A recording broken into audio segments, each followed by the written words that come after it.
miracles est moins heureux lorsqu'on voit les gens se baptiser. On fait des témoignages lorsque les gens reçoivent à l'église, mais on ne témoigne pas lorsque quelqu'un accepte le Seigneur Jésus dans sa vie. Non. Mais mon cœur saigne. Mon cœur saigne parce que là où je vois l'église en train de partir, j'ai peur.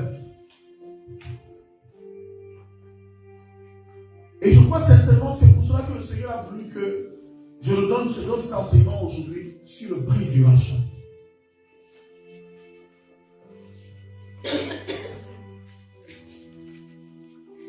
On ne respecte pas l'église. On ne respecte pas le lieu où on adore le Seigneur. Chacun fait ce qu'il veut. Chacun marche comme il veut. Les gens montent, ils descendent comme ils veulent. On dit on chante, les gens chantent comme ils veulent. S'ils veulent chanter, s'ils ne veulent pas chanter. On dit acclamons le Seigneur comme les gens ne veulent pas acclamer. Mais quand il y a un témoignage, on acclame parfois, on acclame parce qu'il y a eu un témoignage. On n'acclame pas le Seigneur qui a fait le témoignage. On acclame tout simplement parce que quelqu'un a reçu. Bien aimé, honte à nous.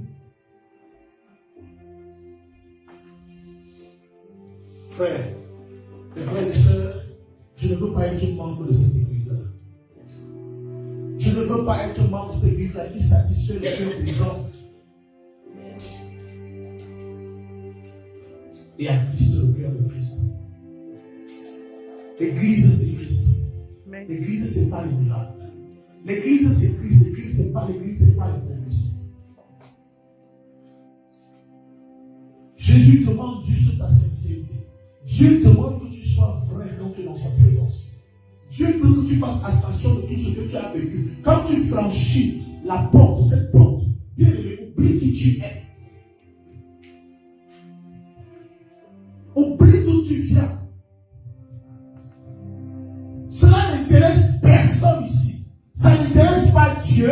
Ça n'intéresse pas le pasteur que je suis. Ça n'intéresse pas ton frère. Et si tu rencontres ton frère, ça intéresse à ta vie. Bien aimé, Dieu lui, je ne suis pas là pour toi.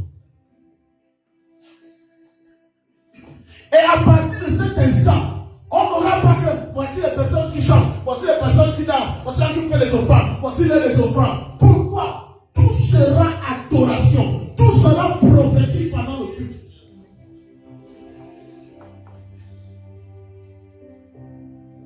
Aujourd'hui, les gens qui sont à l'église qui peuvent chanter, mais ne chantent pas parce que non, je ne suis pas là-bas, je ne peux pas me tenir au micro. Bien aimé, j'ai honte.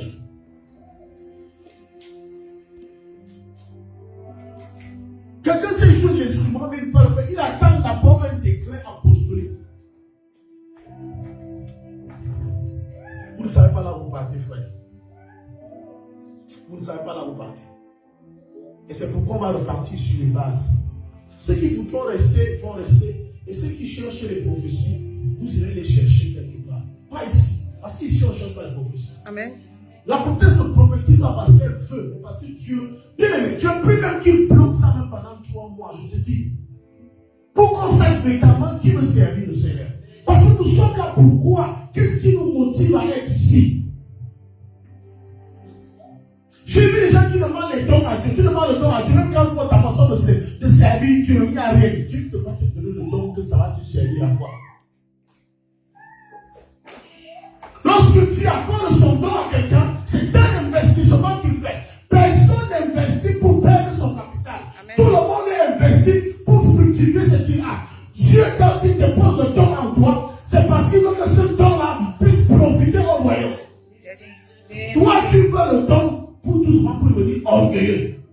Moi aussi je vois, moi aussi je parle. Dieu l'utilise aussi. Moi aussi je prêche, moi aussi je chante. Tu chantes pourquoi? 80% de ceux qui chantent aujourd'hui sont des mondains. Ils n'ont rien à voir avec Dieu. Rien. Je dois sortir l'album. Tu sors l'album pourquoi? Parce que tu veux vendre. Tu veux être sur Internet. Tu vas avoir une église. Non, le Seigneur m'a laissé ici pour un temps. Après, je vais aller ouvrir mon œuvre. Pour aller où avec ça? Pour aller où? Ce n'est pas la multitude d'assemblée qui fait Dieu, non. Bien aimé. Mais c'est les gars qui sont changés. C'est les gars qui sont changés. Multipliez les églises d'assemblée comme vous voulez. Tant que Dieu n'est pas dans le cœur des hommes. Bien aimé. monde. Vérité, papa. Vérité. Un même quartier, 1000 églises. Une même ville, 3000 églises. Pourquoi?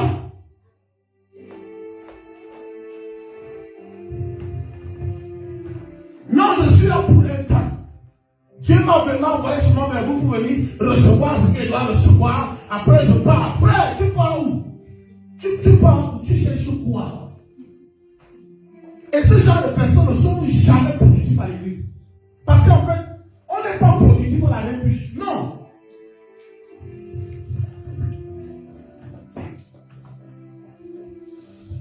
On n'est pas productif à la rébus.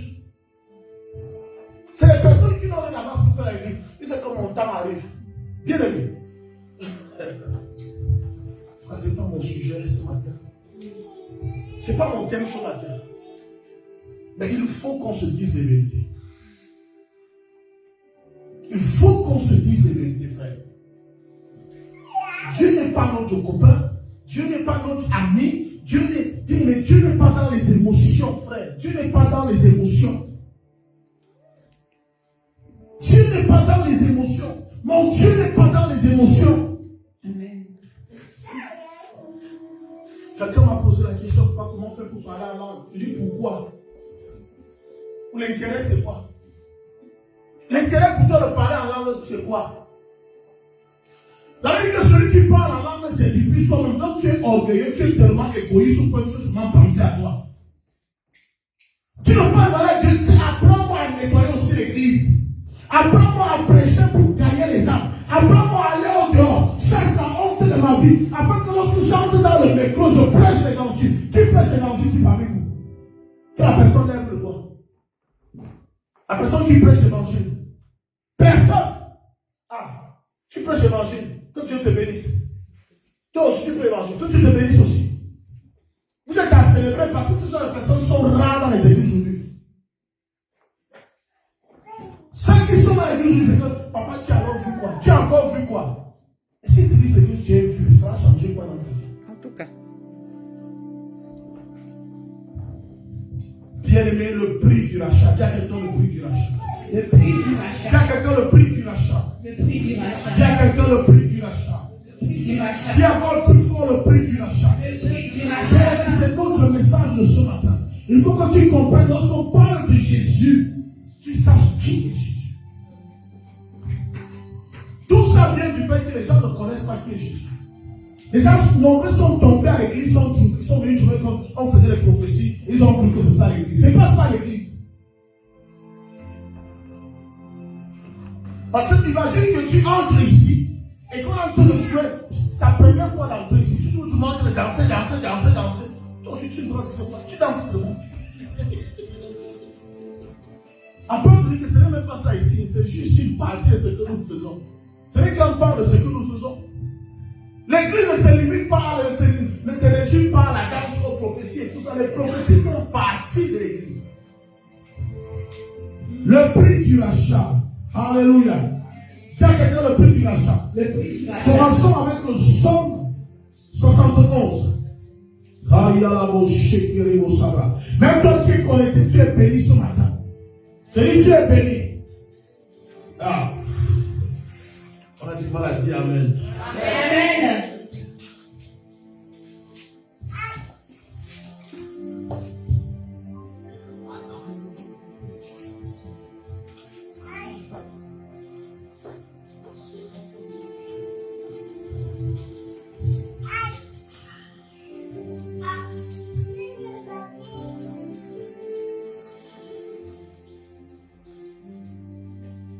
Somme 78.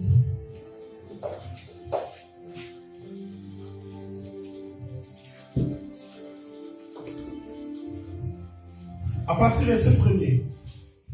Somme 78 à partir du verset 1er. Je lis au nom du Seigneur. Amen. Mon peuple, écoute mes instructions. Prête l'oreille aux paroles de ma bouche. J'ouvre la bouche pour parler en parabole. J'annonce la sagesse du passé. Ce que nous avons entendu, ce que nous savons, ce que nos pères nous ont raconté, nous ne le cacherons pas à leurs enfants. Nous retirons à la génération future les louanges de l'Éternel, sa puissance et les merveilles qu'il a accomplies. Il a établi un témoignage en Jacob, il a mis une loi en Israël, et il a ordonné à nos ancêtres de l'enseigner à leurs enfants, pour que la génération future, celle des enfants à naître, la connaissent, et que devenus grands, ils en parlent à leurs enfants. Alléluia. Amen. Oui, le verset 7. Ainsi, ils mettraient leur confiance en Dieu, ils n'oublieraient pas la manière d'agir de Dieu et respecteraient ses commandements. Ainsi, ils ne seraient pas comme leurs ancêtres, une génération désobéissante et rebelle, une génération dont le cœur était inconstant et dont l'esprit n'était pas fidèle à Dieu. Alléluia. Amen. Que Dieu bénisse sa parole. Dis à quelqu'un que Dieu bénisse sa parole. Et merci de la présence de Dieu. Mais je prêche donc ce matin sur le thème le prix du rachat. Nous venons là de lire le psaume d'Asaph. Asaph était un chanteur. Asaph avait des textes qu'il pouvait écrire qui révélaient la pensée de Dieu. Et selon Dieu, bien aimé, ce qu'il a eu à faire par le passé ne devait pas être effacé, ne devait pas être oublié. C'est pourquoi il veillait à dire que ce que tu fais aujourd'hui, répète cela afin que de génération en génération cela se fasse. Alléluia. Alléluia. Alors Asaph dit, j'ouvre la bouche par les sentences. Il n'ouvre la bouche par les sentences. Je publie la sagesse des temps anciens. Il publie la sagesse des temps anciens. C'est quoi la sagesse? La sagesse, c'est l'application des connaissances. C'est celui qui applique ce qu'il connaît qui est sage. Alors, Asaph dit, j'applique les connaissances des temps passés afin que chacun de vous sache comment se tenir. Car lorsque les choses n'iront pas, vous ne direz pas, je n'ai pas été averti. Je vous avertis aujourd'hui parce que ce que vous faites aujourd'hui, j'ai comme l'impression que vous commencez déjà à marcher comme nos pères. Vous commencez déjà à faire comme nos pères. Parce que là où nos pères ont échoué, c'est parce qu'ils ont fait ceci. Et ces choses sont inscrites aujourd'hui afin qu'on ne marche pas comme nos pères. Alléluia. Amen. Alléluia. Amen. Et ce que nous avons entendu, ce que nous savons, parce que Asaph même n'est pas de la génération qui est sortie de l'Égypte. Asaph est né après cela. Donc lui aussi, il a entendu ce que nous avons entendu. Alléluia. Donc en fait, quelque chose se passe ici. Asaph est comme quelqu'un qui raconte ce qu'on lui a raconté. Tu sais, quelqu'un qui raconte ce qu'on lui a raconté. Il a dit ce qu'on lui a dit. Bien aimé, combien de personnes racontent ce qu'on a raconté sur Dieu? Combien de personnes, après avoir écouté un message, sont capables de le répéter à l'autre? Parfois, nous arrangeons à notre manière. Nous parlons à notre manière. Ce que le pasteur n'a pas dit, c'est ce que toi, tu pas dit autre chose. Et c'est pourquoi il y a des conflits aujourd'hui en sein de l'église. Parce que quand le pasteur n'a pas dit quelque chose, tu pas dit mon pasteur a dit ceci. Nous découpons parfois les prédications. Et après, on fait un long commentaire. Et chacun vient commenter selon ses désirs, selon sa lecture et selon sa compréhension. C'est dangereux ce que nous faisons. Ce que nos pères nous ont raconté. Asaph aussi a été fils. Désormais, je suis père. Moi aussi, je raconte ce que mes pères m'ont raconté. Bien aimé, ce que tu as appris de Dieu, tu dois être capable de le répéter à tes enfants. Afin que eux aussi, à leur tour, répètent cela à leurs enfants, ainsi de suite. Amen. Alléluia. Au verset 4, il dit, nous ne le cacherons point à leurs enfants. Nous dirons à la génération future les louanges de l'Éternel et sa puissance et les prodiges qu'il a opérés. Nous allons dire aux générations futures ce que l'Éternel a fait. Nous. Ce n'est pas parce qu'il se respecte qu'il dit nous. Il dit nous parce qu'une façon de dire, oubliez, chacun ne va pas parler comme il veut. Amen. Mais c'est une loi. Chacun de nous, on va s'imposer quelque chose. De dire seulement ce que nos pères nous ont raconté. La force d'un peuple réside dans le respect et dans la façon de garder leur culture et leur histoire. C'est pour cela que lorsqu'on définit la nation, c'est quoi une nation? Une nation, c'est un peuple qui a un passé commun, un même langage, ils ont un même passé historique. S'il n'y a pas le même passé historique, il n'est pas un peuple. Est-ce que nous sommes un peuple aussi? Amen. Yes. C'est ça l'église aussi. Alléluia. Est-ce que nous avons un même peuple? Est-ce que nous avons une même histoire? Personne ici ne peut valider. C'est difficile pour nous ici de valider que nous sommes un même peuple. Parce que déjà, chacun ne connaît pas cette histoire. Alléluia. Lorsqu'on chante la Marseillaise, tous les Français se reconnaissent. Alléluia. Alléluia. Amen. Quand on chante la Marseillaise, tous les Français se reconnaissent. Ils vont te parler du général Pétain, ils vont te parler du général de Gaulle, ils vont te parler de toutes ces personnes. Ils vont te parler de la Marianne, ils vont te parler de tout ça. Parce que c'est leur histoire. Et c'est gravé en eux. On enseigne cela depuis l'école maternelle. Depuis la maternelle, on enseigne déjà. Ils connaissent déjà ces choses. Et ils ne s'en détournent pas. Quand ils sont grands, ils sont heureux de chanter la Marseillaise. C'est pourquoi lorsqu'on chante l'hymne national de ton pays, tu as comme la chair de poule. Parce qu'en fait, tu as des frissons. Tu as des frissons parce que c'est quelque chose qu'on t'a enseigné. Et chaque fois qu'on a chanté l'hymne national de ton pays, parce que tu es de ce pays-là, tu ressens des émotions. Tu sais que tu ressens les émotions. Ça va être la même chose lorsqu'on parle des choses de ton royaume spirituel. Tu dois ressentir les émotions. Amen. Mais il y a des gens ici, on prêche. Le cœur est tellement lourd parce qu'en fait, ce n'est pas leur hymne. Ce n'est pas leur peuple. Ce n'est pas votre peuple. Dis à quelqu'un, il faut que ce soit mon peuple. Ça doit être ton peuple. Ça doit être ton histoire. Ça doit être ton histoire.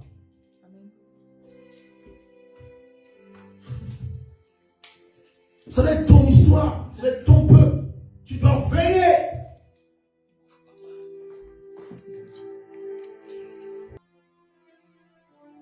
Bien aimé, je vous dis la vérité. Si on me demande de chanter la Marseillaise maintenant, là, je vais chanter parce que je connais le texte. Mais je n'ai rien à voir avec. Rien. Allons enfants de la patrie, le jour est arrivé. C'est comme ça qu'on chante. Bien aimé. Beaucoup chantent les chansons à l'église, chantent les louanges à l'église comme ça, comme je chante la Marseillaise là. C'est-à-dire que sans racine, il n'y a aucun lien avec cette chanson-là, rien. Et c'est pourquoi la louange peut être morte. C'est pourquoi l'adoration peut être morte. C'est pourquoi nos temps de culte peuvent être morts. Parce qu'en fait, on n'éprouve aucune émotion quand on chante ces choses-là. Ce ne sont pas les choses de notre royaume.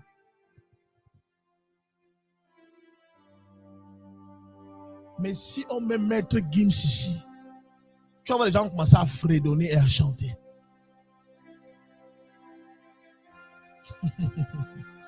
Alléluia. Alléluia.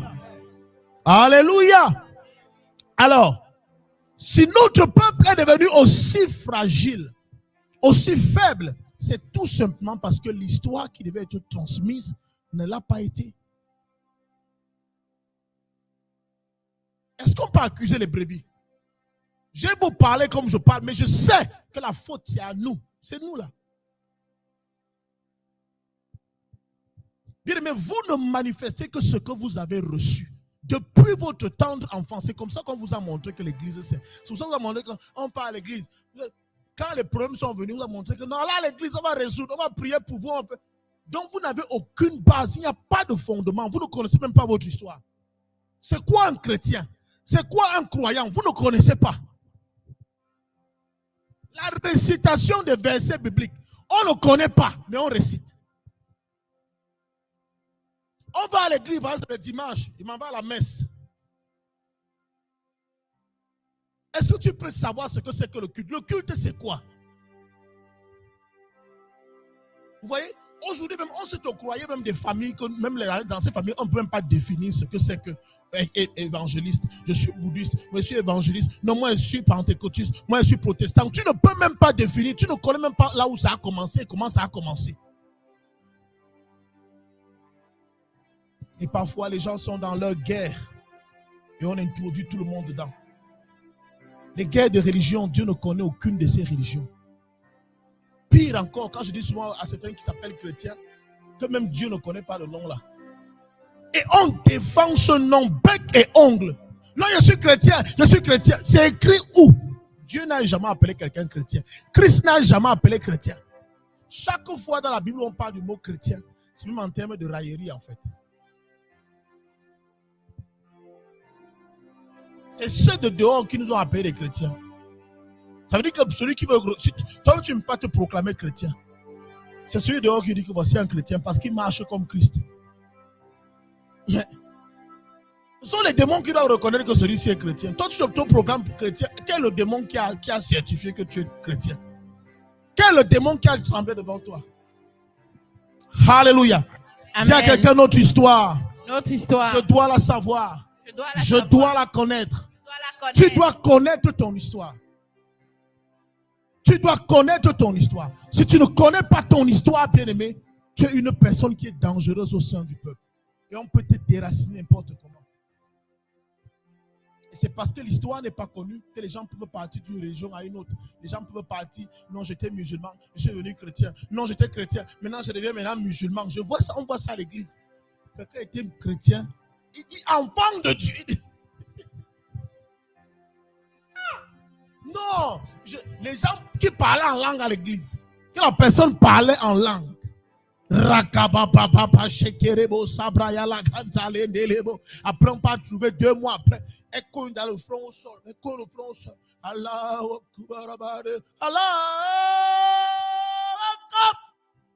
On trouve des gens qui le font. Il va dire, j'étais enfant de Dieu. Frère, qui peut poser sa main sur la charrue parce qu'il suit Christ et se retourner encore en arrière? Personne. Tu n'as pas connu Christ. Tu ne l'as pas connu.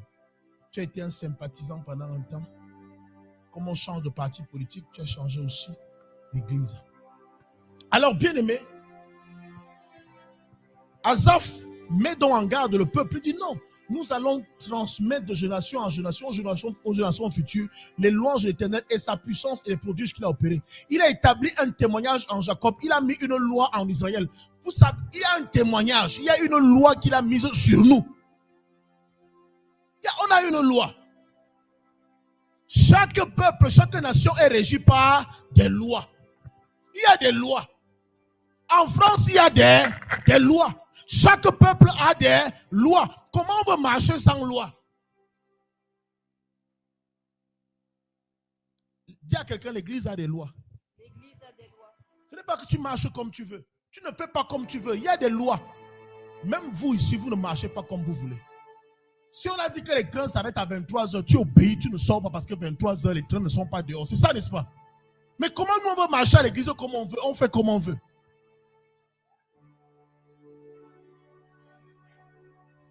Amen. Il y a des lois spirituelles. Nous sommes un peuple spirituel. Nous sommes une nation spirituelle. Nous avons donc des lois aussi qui régissent notre peuple, notre nation. Alléluia. Il a ordonné à nos pères de l'enseigner, de les enseigner à leurs enfants, pour qu'elles fussent connues de la génération future.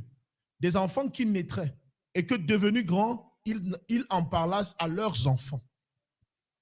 Amen. Quelle est donc cette loi? Quelle est cette histoire que nous devons tous connaître? Quelle est cette histoire que tous ceux qui suivent Christ doivent connaître? Quelle est cette histoire que tous ceux qui sont dans cette salle aujourd'hui et ceux qui sont connectés en ligne doivent connaître? C'est quoi cette histoire, pasteur? Donne-nous cette histoire. Dis à quelqu'un, pasteur, dis-nous cette histoire. Nous voulons la connaître. C'est important, parce que ça ne sert à rien, pasteur, de crier sur nous. Quand on ne connaît pas l'histoire, on va continuer à se comporter de la sorte. Mais il faut que tu connaisses cette histoire. Alléluia. Amen. Bien aimé, cette histoire est une histoire fantastique. C'est une histoire qui va te faire beaucoup de bien. C'est une histoire qui va réjouir ton cœur. Tu vas comprendre exactement qui tu étais et ce que tu es devenu aujourd'hui. Alléluia. Amen. Alléluia. Amen. Parce que lorsqu'on sait là où on sort, on sait exactement comment se tenir aujourd'hui. Tous ceux qui méprisent les autres, c'est parce qu'ils ne savent pas là où ils viennent. Les gens nous méprisent parce qu'ils ne savent pas d'où nous venons. Et le jour où tu rends ton témoignage à quelqu'un, dit, ah, je ne savais pas. Ah oui, je crois qu'à partir de ce jour, quand tu partiras, si tu dis, je ne savais pas, tu vas commencer à mieux te comporter. Quand on te parle de Dieu, quand tu entends Jésus-Christ, ton sang va parfois te fuir. Parce que jusqu'à présent, quand on te dit Jésus-Christ, c'est comme si on te disait, je ne sais pas quoi, Picsou, c'est comme si on te disait, je ne sais pas, Robin Bois. Tu prends ça comme ça, en fait, c'est un jeu. Ah, quelque chose, on te dit, tu joues, tu t'amuses, ah, Jésus-Christ. Oh, là, là, ah, Jésus-Christ. On te raconte une histoire, dit, ah, Jésus-Christ, bien aimé. Quand tu sauras qui est Jésus-Christ, tu ne pourras pas prendre ce nom-là comme ça.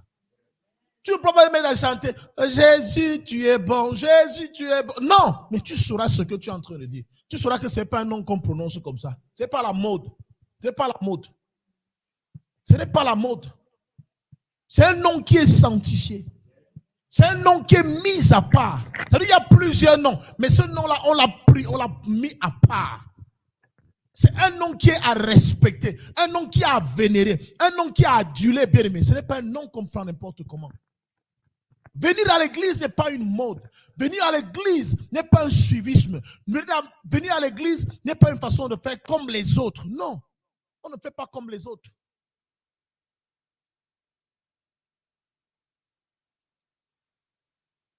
Bien aimé, lorsqu'on parle de rachat, c'est important de définir d'abord les termes. Parce qu'ici, on dit le prix du rachat. C'est quoi un rachat? Quand on parle de rachat, je me suis prêté un peu aussi à cet exercice, à chercher dans le dictionnaire. C'est que le dictionnaire, comment le dictionnaire définit le mot rachat? Rachat, c'est action par laquelle on rachète, on retire une chose qu'on a vendue ou qui en a,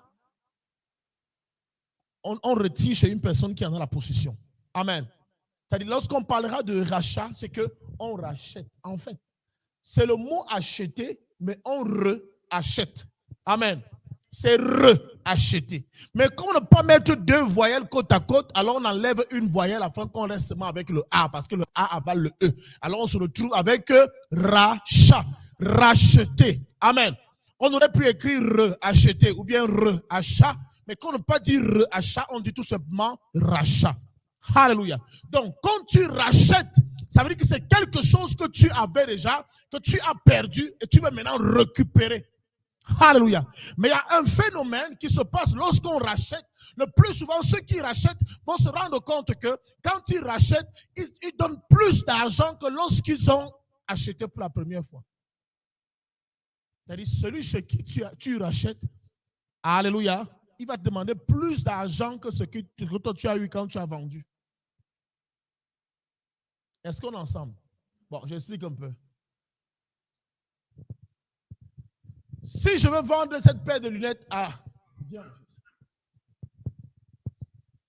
Je veux lui vendre cette paire de lunettes. Il me dit 5 €. Amen. Je dis 5 €. Il discute le prix avec moi et il me donne 5 €. Vous comprenez? Il me donne 5 €. Je mets 5 € dans ma poche. Après, je tourne, je me rends compte que, ah, non. Qu'est-ce que je viens de faire comme ça? Qu'est-ce que j'ai vendu? Bien aimé, peu importe le temps, même si c'est après 3 secondes que je reviens vers lui, il dit, s'il te plaît, revends-moi mes lunettes. Il va te dire que vraiment, c'est déjà 10 €, c'est déjà 10 €. Tu auras mal. Que, hey, je viens de vendre les lunettes à 5 €. À moi, il me les revend à 10 € à l'instant. Amen. C'est pourquoi? C'est parce qu'en fait, le fait que ça parte de tes mains, ça change de valeur. Parce que chaque chose a la valeur en fonction de celui qui la détient.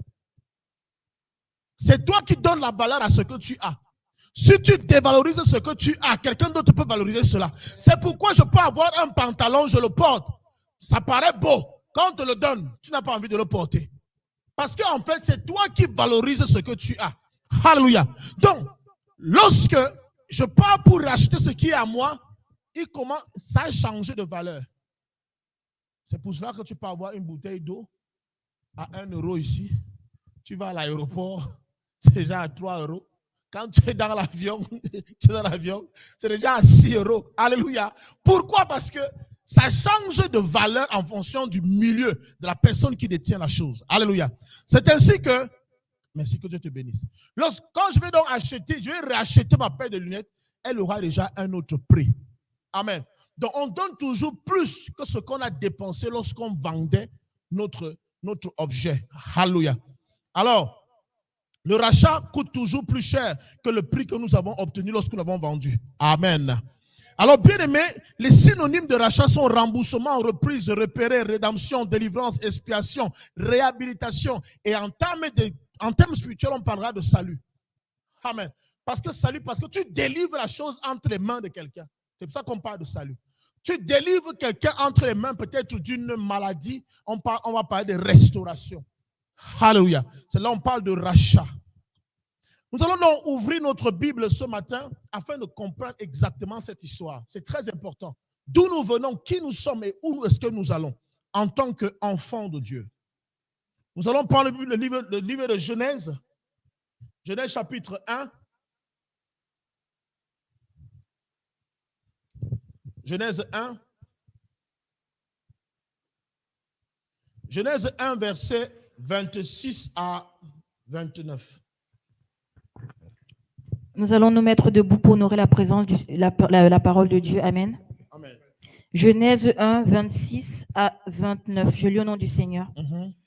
Puis Dieu dit, oui. Faisons l'homme à notre image, à notre ressemblance, qu'il domine sur les poissons de la mer, sur les oiseaux du ciel, sur le bétail, sur toute la terre et sur tous les reptiles qui rampent sur la terre. Alléluia. Amen. La Bible déclare que puis Dieu dit, asseyons-nous. Puis Dieu dit, faisons l'homme à notre image et selon notre ressemblance. Amen. Afin qu'il domine sur quoi?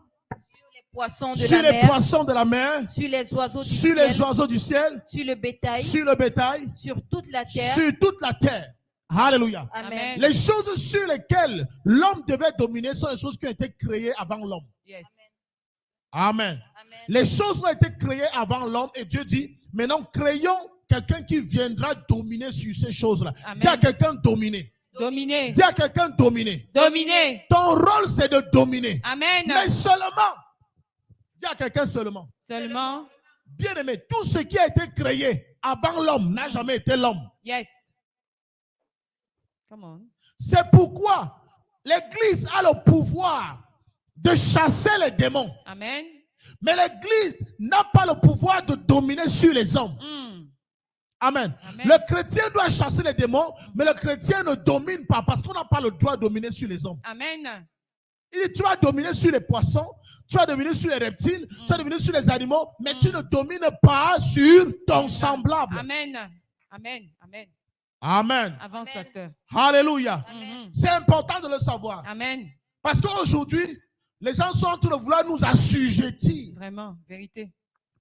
Les gens veulent nous écraser. Les gens veulent nous dominer. Ce n'est pas normal. Dis à quelqu'un, ce n'est pas normal. Ce n'est pas le plan de Dieu, ça. Alléluia. Ce n'est pas Alors, normal. au verset 29, il dit, au verset 26, n'est-ce pas? Il dit, faisons maintenant l'homme à notre image et selon notre ressemblance. Amen. Bien aimé, la Bible parle de ressemblance et image. Image et ressemblance. Amen. Lorsque la Bible parle de ressemblance ici, lorsque la Bible parle d'image, il s'agit de quelle image? Il s'appuie de quelle ressemblance? Question. Amen. Est-ce que nous ressemblons? Est-ce qu'on se ressemble tous? Non. Est-ce qu'on se ressemble, ma fille? On se ressemble? On se ressemble? Est-ce qu'on se ressemble ici? Non. Est-ce qu'on se ressemble? Est-ce qu'on se ressemble ici? Non. Mais quand la Bible parle donc de ressemblance, il s'agit de quelle ressemblance? Il dit, faisons l'homme à notre image et selon notre ressemblance. Si déjà entre nous, on ne se ressemble pas, lequel de nous ressemble donc à Dieu? Parce qu'il a dit, faisons l'homme à notre image et selon notre ressemblance. Amen. Qui parmi nous ressemble donc à Dieu? Question. Même les Asiatiques qui semblent se ressembler. Alléluia. Même ils vont te dire que ça là, non, ça c'est Hing ici, ça c'est Hong, ça c'est Han là-bas, ça c'est Wang. C'est pas, ils se reconnaissent. Alléluia. Est-ce qu'on se ressemble tous? Il y a donc un problème. Amen. Amen. Il y a un problème. Ça veut dire que la ressemblance dont parle la Bible ici n'est pas forcément physique. Amen. La ressemblance existe, mais elle est ailleurs. Parce que si on la recherche dans le physique, elle n'existe pas. Amen. Mais Dieu a dit, faisons-le à notre image et selon notre ressemblance. Ça veut dire qu'il n'y a pas un problème. Mais c'est que notre ressemblance avec Dieu est plutôt spirituelle, elle n'est pas physique. Amen. Dis à quelqu'un, elle n'est pas physique, Elle n'est pas physique. elle est spirituelle. Elle est spirituelle. Alléluia. Amen. Dieu va donc créer l'homme à son image, selon sa ressemblance. Alléluia. Amen. Et il donne le pouvoir de dominer sur tout ce qu'il a créé avant lui. Mais notre ressemblance avec Dieu est donc spirituelle. Elle n'a rien à voir avec le physique. Amen. Ce qui fait que notre relation aussi avec Dieu est une relation d'esprit à esprit. Parce que Dieu est esprit, et il faut que ceux qui l'adorent, l'adorent en esprit et en vérité. Ça veut dire que Alléluia. toute personne qui cherche Dieu dans le physique ne peut jamais le trouver. Yes. Ne peut jamais le rencontrer. Yes. Toi Amen. qui pars devant Dieu avec tes émotions, tu ne le verras jamais. Amen. Toi qui Vérité. vas devant Dieu avec ton corps, ton beau corps, tes belles, je ne sais pas, bien aimé, tu ne le verras jamais. Parce que Amen. Dieu n'est pas dans le physique, mais Dieu est dans le spirituel. C'est en Alléluia. esprit qu'on connaît Dieu. Yes. C'est en esprit qu'on rencontre Amen. Dieu. C'est en esprit qu'on touche Dieu. Amen. Amen. Amen. Alléluia. Amen. Il va donc nous créer esprit. Mais quelque chose va se passer. Nous sommes au chapitre 2 de Genèse. Nous sommes tout dans Genèse. Genèse chapitre 2, verset 7. Genèse 2, verset 7. Genèse 2, verset 7, je lis au nom du Seigneur. Oui. L'Éternel Dieu façonna l'homme avec la poussière de la terre. Allons-y doucement. L'Éternel Dieu façonna l'homme avec la poussière de la terre. Oui. Il insuffla un souffle Il de insuffla un souffle de vie dans ses narines dans ses narines. et l'homme devint un Et être l'homme devint vivant. un être vivant. Alléluia. Amen. La parole déclare ceci. L'Éternel a d'abord formé l'homme de la poussière de la terre. L'homme était déjà formé. Amen. L'homme avait déjà une forme. Mais le tout ne se limitait pas à la forme. Ce n'est pas la forme qui était importante pour Dieu. Mais la forme n'était pas aussi à négliger. Ça veut dire que Dieu n'est pas contre le fait que tu entretiennes ton corps. Mais Dieu voudrait que tu prennes soin de quelque chose qu'il a déposé en toi.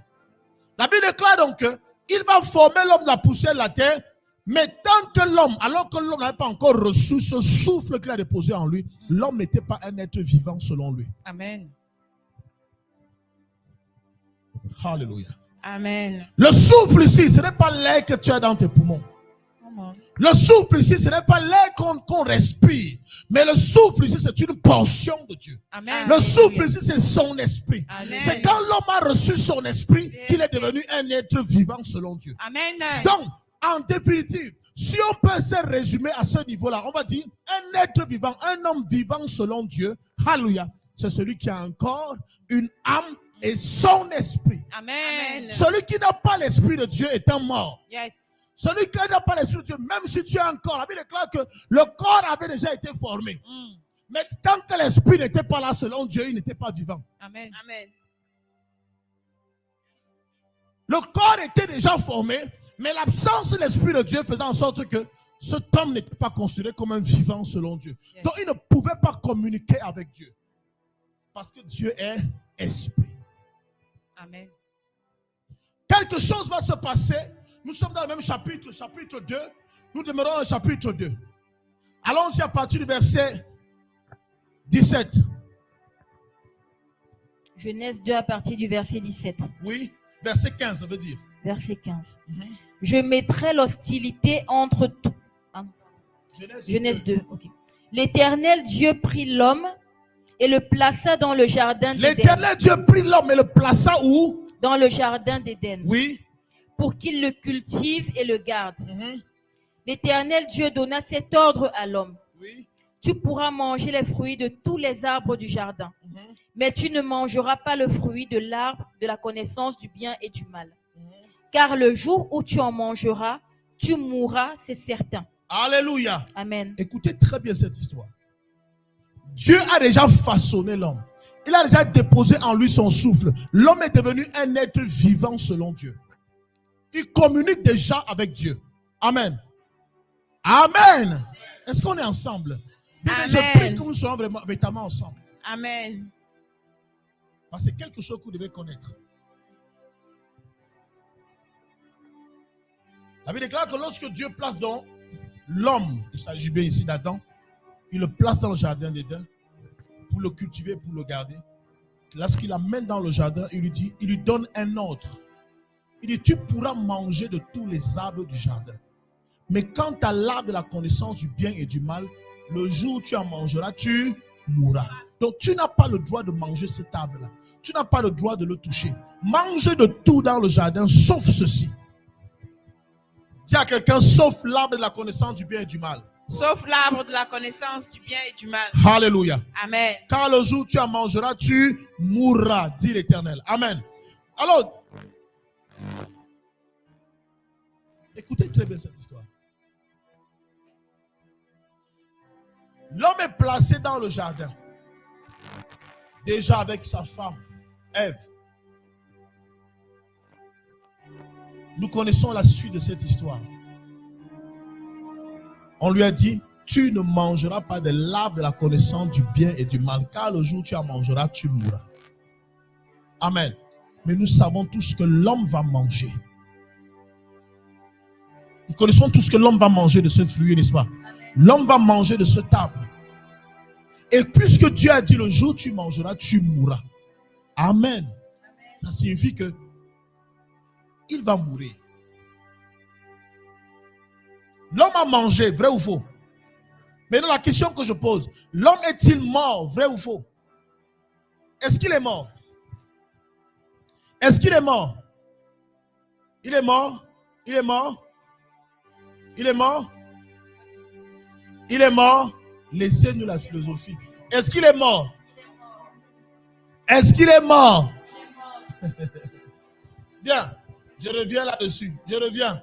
Amen. Allons-y au chapitre 5 de Genèse. Allons au chapitre 5 de Genèse. Genèse chapitre 5 verset 3 dit quoi? Genèse 5, verset 3. Oui, Genèse 5 verset 3. À l'âge de 130 ans, À l'âge de 130 ans, Adam eut un fils à sa ressemblance, Adam eut un fils à sa ressemblance, à son image, à son image, et il l'appela Seth. et il l'appela Seth. Dans ma version, la Bible dit ici. Amen. Adam, âgé de 130 ans, engendra un fils à son image et selon sa ressemblance, et lui donna le nom de Seth. Amen. Je crois que beaucoup ont su cette version-là, mais c'est le même fond, c'est la même chose. Alléluia. Alors, bien aimé, pourquoi, lorsque Adam est créé, il est créé à l'image et à la ressemblance de Dieu? Pourquoi quand il commence à faire des fils, à commencer à faire des enfants, il donne plutôt les enfants à son image et selon sa ressemblance? Or, ces enfants devaient aussi être à l'image et à la ressemblance de Dieu. Mais pourquoi ces enfants sont plutôt à son image et sa ressemblance de Dieu? C'est parce que quoi? C'est parce que en fait, Adam même n'est plus à l'image et à la ressemblance de Dieu. Parce qu'il a perdu ce qui faisait en sorte qu'il ressemble à Dieu. Ça a dit quoi? L'Esprit de Dieu. N'oublions pas que au chapitre 2, à partir du verset 7, il a reçu l'Esprit de Dieu qui a fait de lui un être vivant. Amen. Et Dieu lui dit à partir du verset 15 que tu pourras manger de tous les arbres du jardin. Mais le jour où tu en mangeras celui-ci, tu mourras. Amen. Et le jour où Adam a mangé de ce fruit, de cet arbre, il est mort. Mais il n'est pas mort physiquement. Parce qu'en fait, ce n'est pas le physique qui fait de lui un être vivant, mais il est mort spirituellement. Ça veut dire que ce qui a fait de lui un être vivant a été enlevé, à savoir l'Esprit de Dieu. C'est pourquoi, parce qu'il n'est plus vivant selon Dieu, les enfants qu'il va commencer à donner sont aussi à son image et à sa ressemblance, c'est-à-dire qu'ils ne sont pas vivants. Ce sont aussi des morts selon Dieu. Amen. Amen. Parce qu'un homme vivant, je répète, un homme vivant selon Dieu, c'est un homme qui est composé du corps, de l'âme et de l'esprit. Amen. Amen. Corps, Amen. âme et esprit de Dieu. Amen. Amen. Mais maintenant, quand tu pêches, tu perds l'esprit de Dieu. Tu restes avec un corps et une âme, tout simplement, sans l'esprit de Dieu. Alléluia. Amen. Les animaux sont corps et âme, mais non pas l'esprit de Dieu. Les arbres sont corps et âme, non pas l'esprit de Dieu. Beaucoup de choses sont corps et âme. Tout ce qui vit, tout être vivant est corps et âme, sans l'esprit de Dieu. Donc Adam est devenu aussi comme un chien. Adam aussi est devenu comme un animal. Adam est devenu aussi comme un arbre. Sans l'esprit de Dieu, c'est-à-dire que coupé de Dieu. Comment, pasteur? Alléluia. Amen. Coupé de Dieu.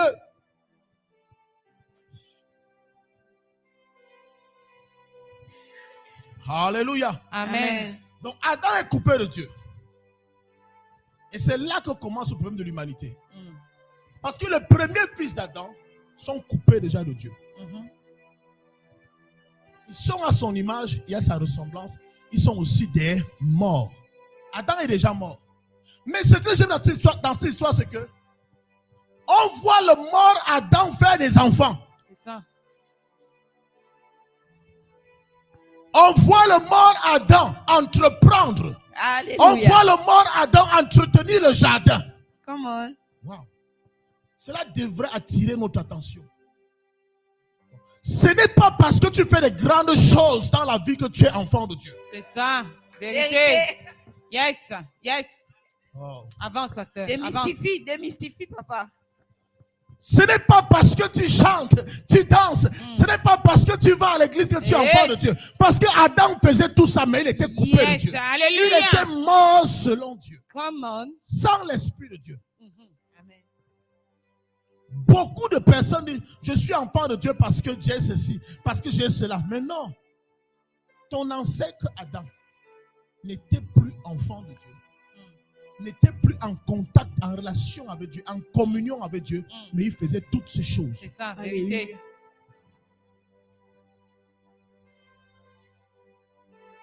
Avoir un témoignage à l'église ne veut pas dire que tu es enfant de Dieu. C'est ça. Ne veut pas dire que tu es vivant selon Dieu.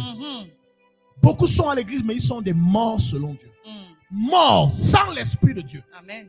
Je ne parle pas de l'esprit humain, je parle de l'Esprit de Dieu. Sans l'Esprit de Dieu, tu es mort selon Dieu. Avance, pasteur.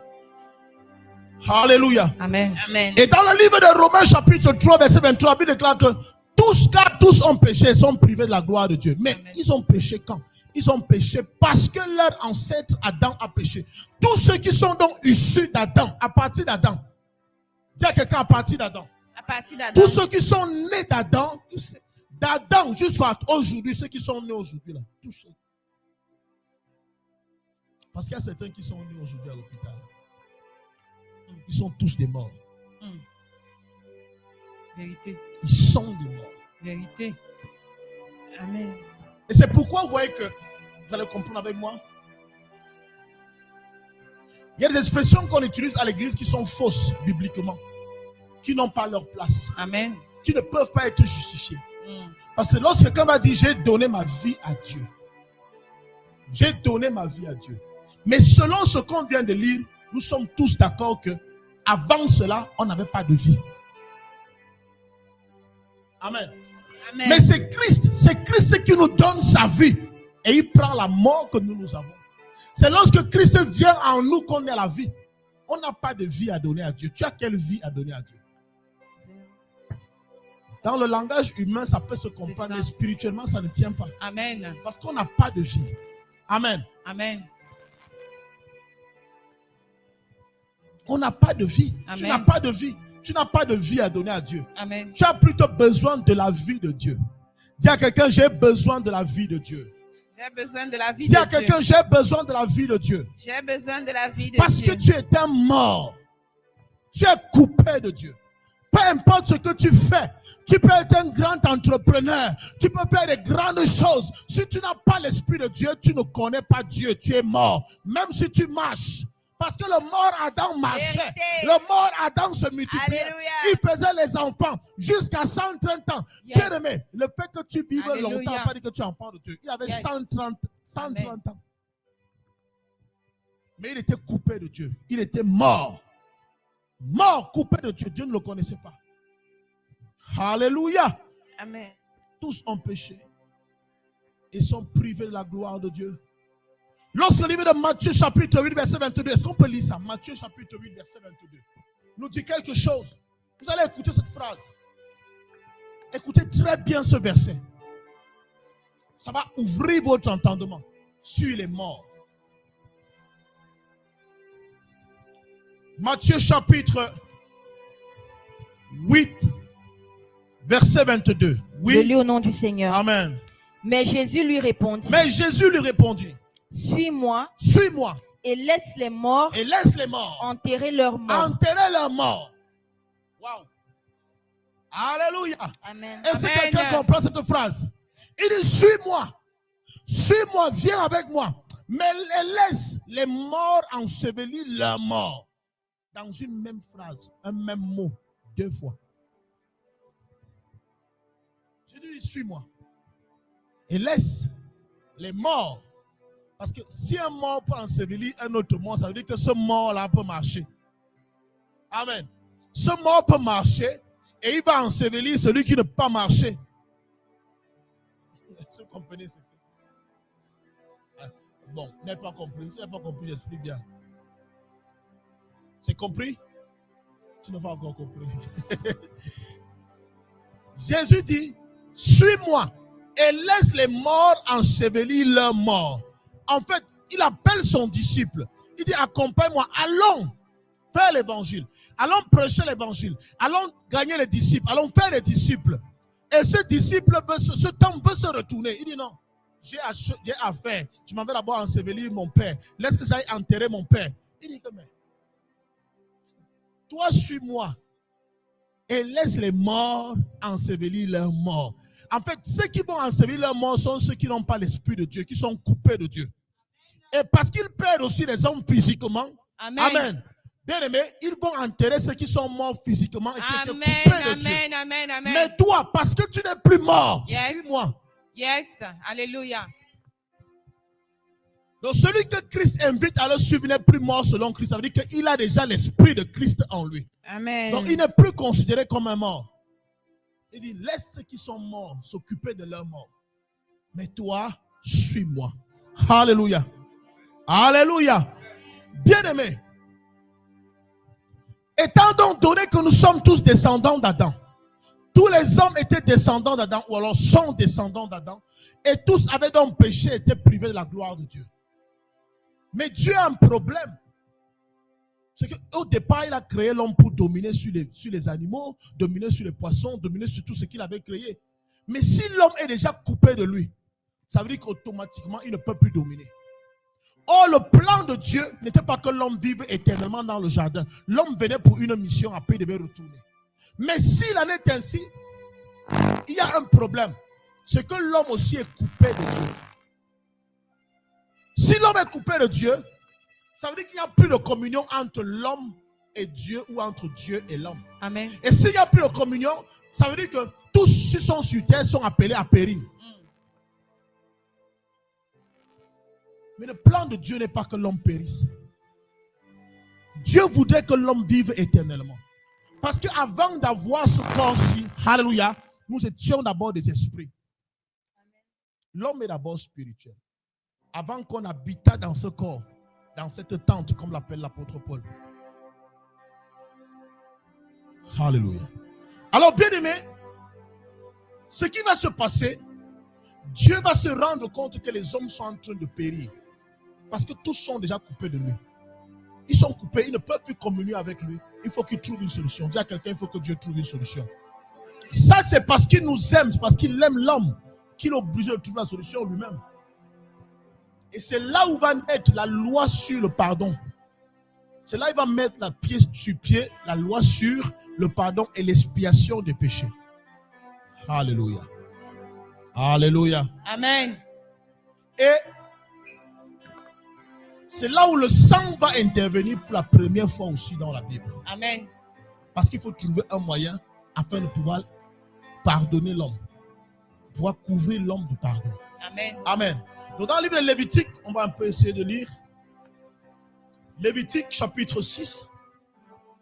Lévitique chapitre 6 du verset 17 à 23. Quelqu'un d'autre ouvre Hébreux chapitre 10 verset 3-4. Lévitique 6, 17, 23.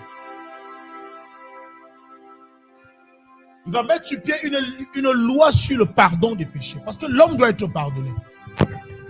L'homme doit être pardonné, oui. Lévitique 6, 17 à 23. Oui. L'Éternel dit à Moïse, transmet ses instructions à Aaron et à ses descendants. Oui. Voici la loi du sacrifice d'expiation. C'est à l'endroit où l'on égorge l'holocauste que sera égorgée devant l'Éternel la victime pour le sacrifice d'expiation. C'est une chose très sainte. Le prêtre qui offrira la victime expiatoire la mangera. Elle sera mangée dans un lieu saint, dans le parvis de la tente de la rencontre. Tous ceux qui en toucheront la viande seront saints. S'il en rejaillit du sang sur un vêtement, la place sur laquelle il aura rejailli sera lavée dans un lieu saint. Le vase de terre dans lequel elle aura cuit sera brisé. Si c'est dans un vase en bronze qu'elle a cuit, il sera nettoyé et lavé dans l'eau. Tout homme parmi les prêtres en mangera. C'est une chose très sainte. Mais on ne mangera aucune victime dont le sang aura été apporté dans la tente de la rencontre pour faire l'expiation dans le sanctuaire. Elle sera brûlée au feu. Alléluia. Amen. Alléluia. Bien-aimé, Dieu s'est rendu compte que l'homme a péché. Mais si l'homme continue dans cette lancée, l'homme aura des difficultés même sur terre. Parce que s'il est coupé de Dieu, ça veut dire que même les bêtes vont devenir un danger pour l'homme. Pourquoi? Parce que la seule chose qui donnait du pouvoir à l'homme, de pouvoir dominer sur les animaux et les bêtes, c'est l'Esprit de Dieu qu'il a reçu. Amen. Et une fois que tu perds cet esprit, c'est là où tu commences. En fait, le sentiment de peur que beaucoup de personnes ont, c'est parce qu'ils n'ont pas l'Esprit de Dieu en eux. Celui qui a l'Esprit de Dieu ne connaît pas la peur. Mais si tu es habité par la peur, c'est une preuve que tu n'as pas l'Esprit de Dieu. Vérité. Parce que l'Esprit de Dieu donne le pouvoir. Amen. C'est-à-dire, si tu veux savoir si tu es enfant de Dieu ou pas, bien aimé, va un peu dans le noir. Tu marches en plein Saint-Denis à une certaine heure. C'est-à-dire, pas pour tenter Dieu. Je dis pas tellement pour tenter Dieu. Je dis, pendant que tu marches, si tu as le sentiment de peur, ne te pose plus les questions. Tu n'as pas l'Esprit de Dieu. Parce que la peur est un esprit. Amen. Or, l'Esprit de Dieu est au-dessus de tous les esprits. Bien aimé, comprends d'abord ceci, que tout est esprit. Amen. Dis à quelqu'un, tout est esprit. Tout est esprit. Alors, celui qui a l'Esprit, l'Esprit de Dieu, a l'Esprit qui est au-dessus de tout autre esprit. Amen. Les esprits existent. Amen. Les esprits existent. Les démons existent. L'esprit de mort existe. Mais l'esprit de mort n'est pas au-dessus de l'Esprit de Dieu. Ça veut dire que celui qui a l'Esprit de Dieu, même quand il voit la mort, il ne tremble pas. Mais imagine que tu trembles devant un démon, tu trembles devant le cafard. C'est pourquoi l'homme tremble devant le cafard. L'homme tremble devant le cafard pour une seule raison. C'est que en fait, quand l'homme perd l'Esprit de Dieu, alléluia, il restait seulement avec un corps et une âme. Et le cafard aussi a un corps et une âme. Donc si le cafard est plus vaillant que toi, il va te menacer.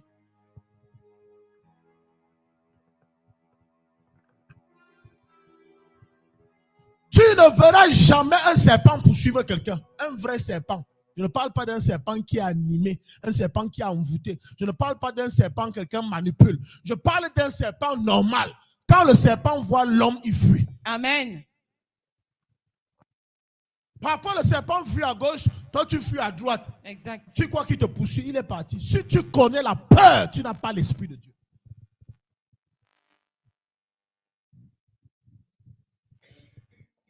Alléluia.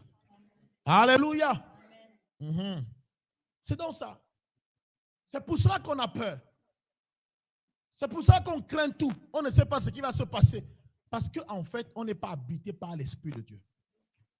Alors, lorsque Dieu se rend compte donc, que l'homme a commencé à avoir peur, il n'a pas réussi dans la vie. Il a besoin d'un soutien. Il a besoin de ceci. C'est pourquoi, écoutez bien ceci, il va instaurer la loi sur l'expiation des péchés, sur le pardon des péchés. Et quand vous lisez Deutéronome chapitre 28 à partir du verset 1, vous vous rendez compte que la loi de Moïse ne parle que des choses de la terre, jamais des choses du ciel. Moïse dit, Si tu obéis à la voix de l'Éternel, en mettant en pratique tous ces commandements que je te prêche aujourd'hui, l'Éternel, ton Dieu, te donnera la supériorité sur toutes les nations de la terre et non du ciel. Ça veut dire que Moïse même, la loi que Dieu donnait à Moïse, il savait que c'était une loi qui était seulement pour les choses de la terre. Et à la suite de ce verset, Dieu commence, tu rends compte que Moïse commence à citer, tu seras béni au champ, Amen. tu seras béni ceci, Amen. tu seras béni en campagne. Amen. Il ne dit jamais que tu iras au ciel. Yes. Vérité. C'est ça. Pourquoi? Parce que c'était une loi pour libérer ta conscience. Amen. Quand tu as péché et que c'est comme j'ai apporté à la maison de Dieu le taureau pour mes péchés. Quand tu l'as fait, tu as une conscience libre que je suis pardonné. Amen. N'est-ce pas? C'était ça en fait. C'était pour libérer ta conscience. Parce qu'une personne qui a péché, bien aimé, c'est une personne qui culpabilise à tout bout de champ. Yes. Mais quand tu es pardonné, la personne est à l'aise. Mais le problème à cette époque-là, c'est qu'il faisait ces sacrifices-ci, mais bien aimé, comme le dit le livre de Hébreux chapitre 10, nous dit, ce sacrifice qu'il faisait, c'était tout simplement pour couvrir le péché et non pour le ôter. Amen. Donc, les hommes péchaient ainsi, mais Dieu leur donnait quand même un moyen de pouvoir couvrir leur péché afin qu'ils puissent s'en sortir dans la vie. C'est ainsi qu'ils pouvaient être prospères, mais selon Dieu, c'était des gens qui étaient coupés de lui. Come on. Vérité. Je vais vous dire quelque chose, ça va vous choquer. C'est là où ça fait mal. C'est de savoir que même les Jérémie étaient condamnés. Tous les prophètes de la Bible étaient condamnés. Même Abraham était condamné. Lui qui est le père de la foi était condamné. Pourquoi? Parce qu'il était descendant d'Adam. Parce que son péché aussi était tout simplement couvert et non ôté.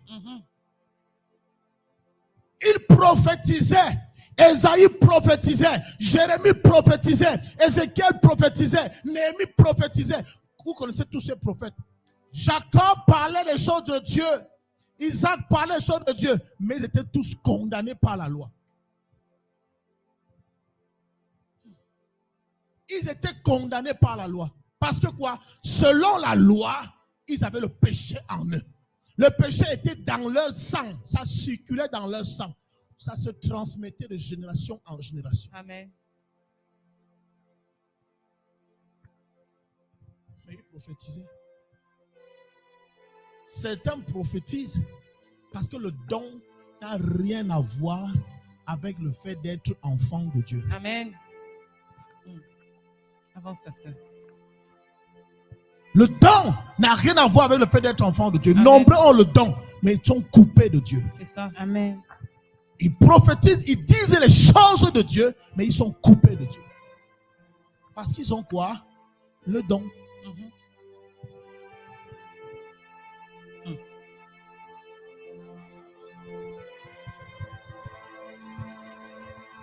Ils manifestaient le don, mais le péché était là. S'il mourait, il partait en enfer direct, selon la loi.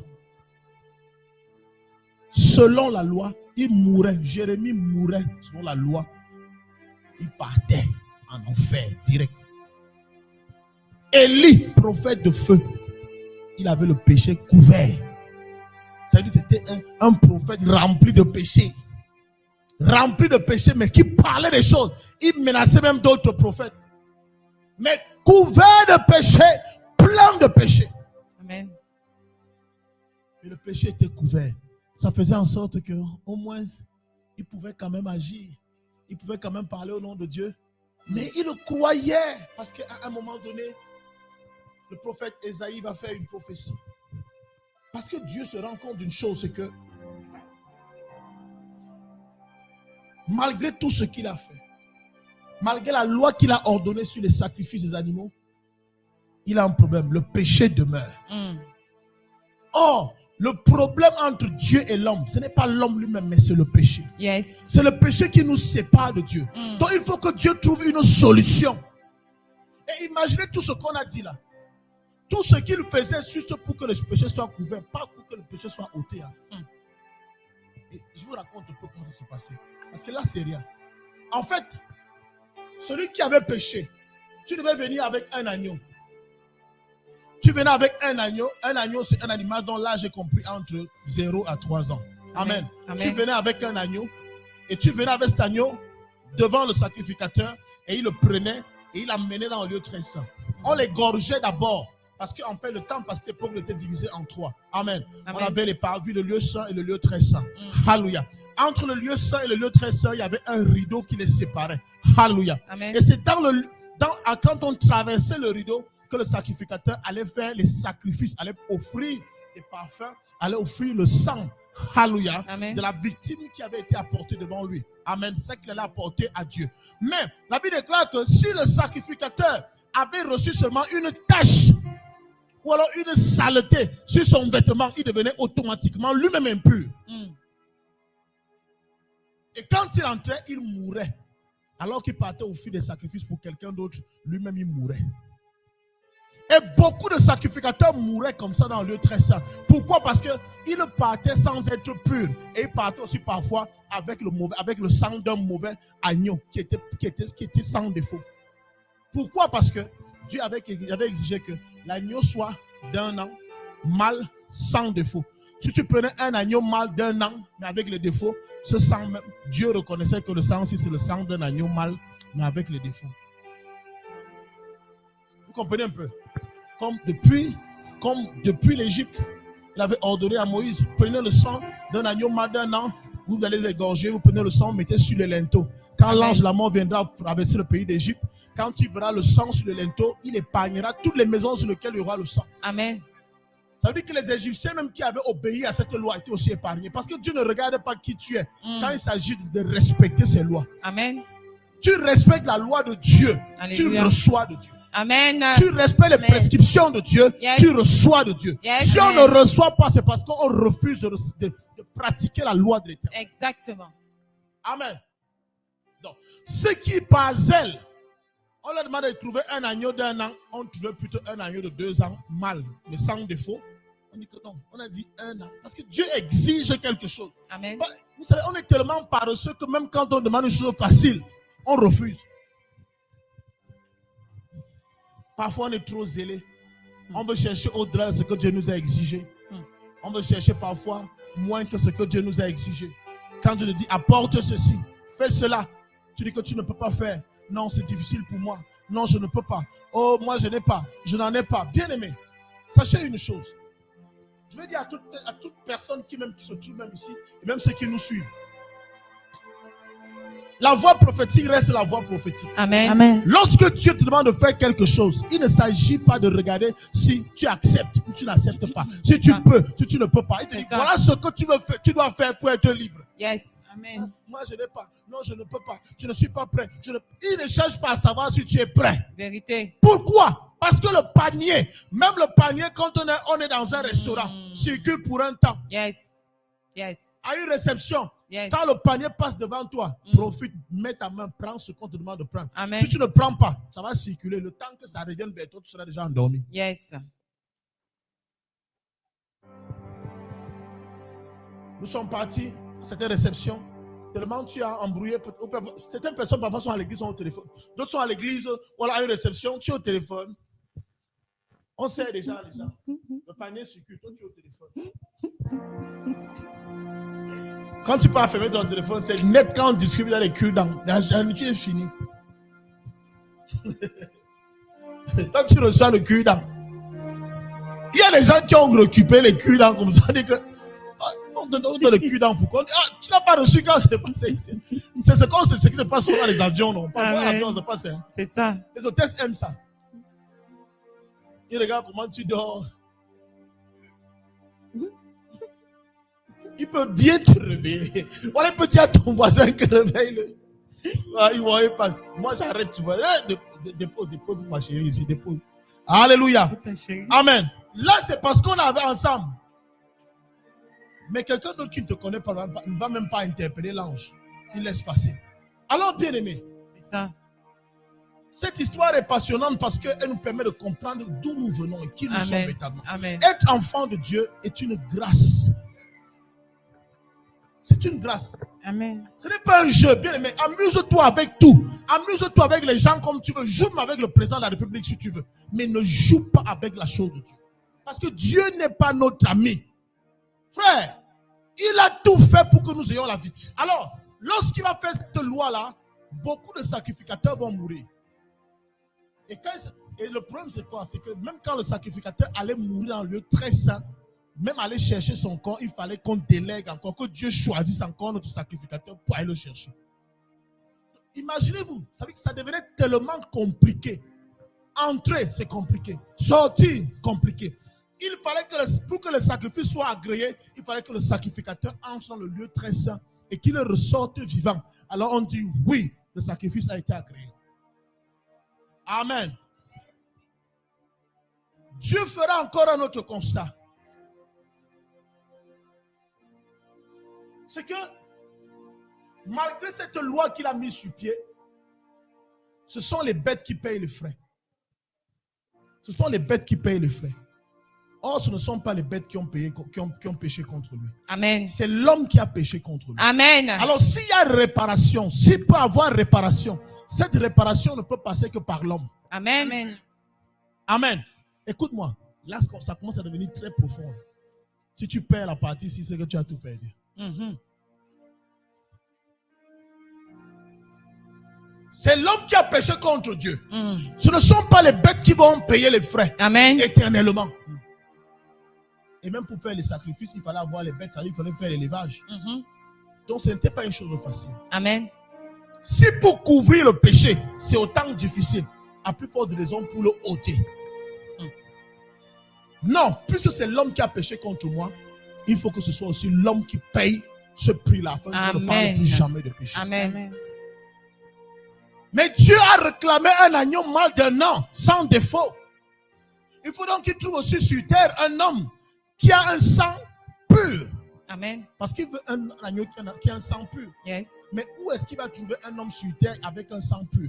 Parce que tous sont descendants d'Adam, ça veut dire qu'ils sont morts avec un sang impur. Alléluia. Comment est-ce qu'il va faire? Comment est-ce qu'il va gérer ça? Aucun homme sur la terre, il regarde d'Adam jusqu'à toi, jusqu'à moi. Aucun n'est pur.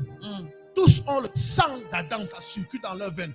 Donc tous sont coupés de lui. Aucun n'a le sang pur. Ésaïe, le prophète Ésaïe va donner une prophétie. Alléluia. Amen. Alléluia. Amen. Ésaïe fera une prophétie. Dis à quelqu'un, Ésaïe fera une prophétie. Ésaïe fera une prophétie. Dis, Ésaïe fera une prophétie. Ésaïe fera une prophétie. Dans le chapitre 7, je crois bien. Chapitre 7, verset 14. Alléluia. Ésaïe. Amen. Ésaïe 7, 14.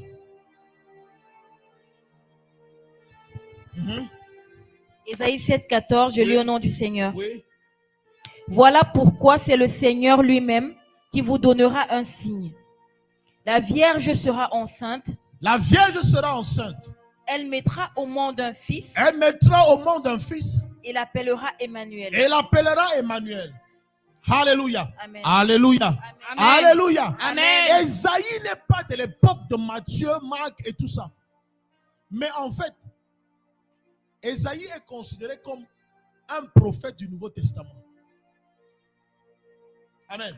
Bien qu'il ait travaillé dans l'Ancien Testament, mais la plupart de ses écrits sont accomplis beaucoup plus dans le Nouveau Testament. Amen. Amen. Donc, les textes d'Ésaïe sont considérés comme un prophète du Nouveau Testament. Amen. Ésaïe donc commence à prophétiser parce que Dieu doit trouver une solution. Alors Ésaïe dit, voici un signe. Parce que Dieu cherche un homme qui pourra mourir afin de venir payer le péché de l'humanité. Parce que si on continue comme ça, même ces serviteurs que nous sommes tous voués à la mort. Nous sommes tous voués à l'enfer. Si Dieu ne trouve pas un homme, c'est l'enfer qui nous attend tous. Mais puisqu'il n'a pas trouvé un homme, il sera lui-même obligé de trouver un homme et de former un corps à cet homme-là. Amen. La Bible déclare que Dieu va regarder parmi les hommes, il ne trouvera personne. Et autour de lui, il va regarder aussi. Il demande aux anges, quel est l'ange qui est prêt à descendre sur terre pour aller mourir pour les hommes? Aucun ange n'est chaud. Aucun ange n'est prêt. Aucun archange, aucun chérubin. Avis à ceux qui prient les archanges, qui prient les séraphins. Aucun séraphin n'a pu mourir pour toi. Aucun archange, aucun ange, aucun chérubin. Ce sont les différentes classes d'anges que je suis en train de vous citer. Amen. Aucun n'a pu accepter. Aucun ancien, aucun vieillard, aucun parmi les 24 vieillards n'a pu dire moi je descends sur terre. Tous étaient occupés. Yes. Tous fuyaient cette mission. Yes. Alors Dieu s'est dit, en fait, comme l'histoire de la création a commencé avec moi, c'est moi qui ai commencé l'histoire de la création, il faut que moi je trouve aussi la solution. Amen. Alléluia. Amen. Amen. C'est ainsi que Dieu va dire à Isaïe, va annoncer que voici le signe. La Vierge sera enceinte. Amen. Wow. Come on. Comment une Vierge sera enceinte? Comment une Vierge fera-t-elle pour être enceinte?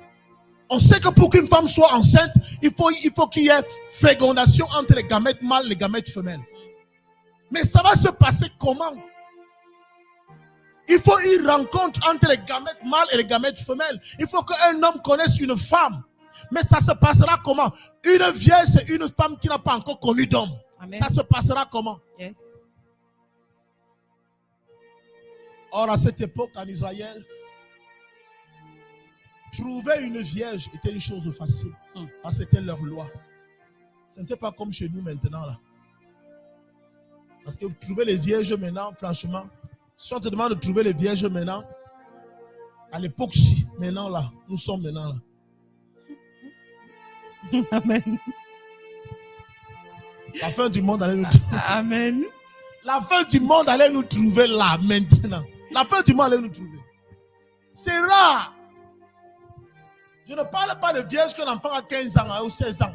Non. Je parle d'une femme qu'elle est fiancée déjà à un homme. Et on dit qu'elle est vierge. Une femme. C'est-à-dire mature déjà. Femme. Et puis on dit qu'elle est vierge. Elle est fiancée. Parce que Marie n'était pas seulement vierge. Elle était fiancée. Et le fiancé était capable de supporter. Pas les fiançailles qu'on fait maintenant, on goûte, on ne goûte même pas. Les fiançailles de maintenant, ce n'est plus le goûter, c'est qu'on mange. On mange et quand on arrive au mariage, c'est là qu'on commence à goûter. Ce qu'on a déjà. C'est-à-dire, c'est le dessert qu'on prend seulement quand on est déjà marié. Ce n'était pas ça à cette époque. Chez eux, être vierge, avoir un fiancé était une chose normale. Alléluia. Amen. Donc, elle est parmi, elle a marié, elle a juste trouvé grâce aux yeux de l'Éternel pour être parmi les vierges qui étaient choisies. Amen. Il y a plusieurs vierges là-bas. Amen. Alors, mais comment la vierge peut être enceinte? Lorsque l'ange va s'approcher vers Joseph et lui dit, ta femme Marie, elle sera enceinte. Et elle est déjà enceinte. Il est fâché. Comment ça? Comment ça c'est ma femme? Ma petite, ma chérie, Adou, Coco, Trésor. Non!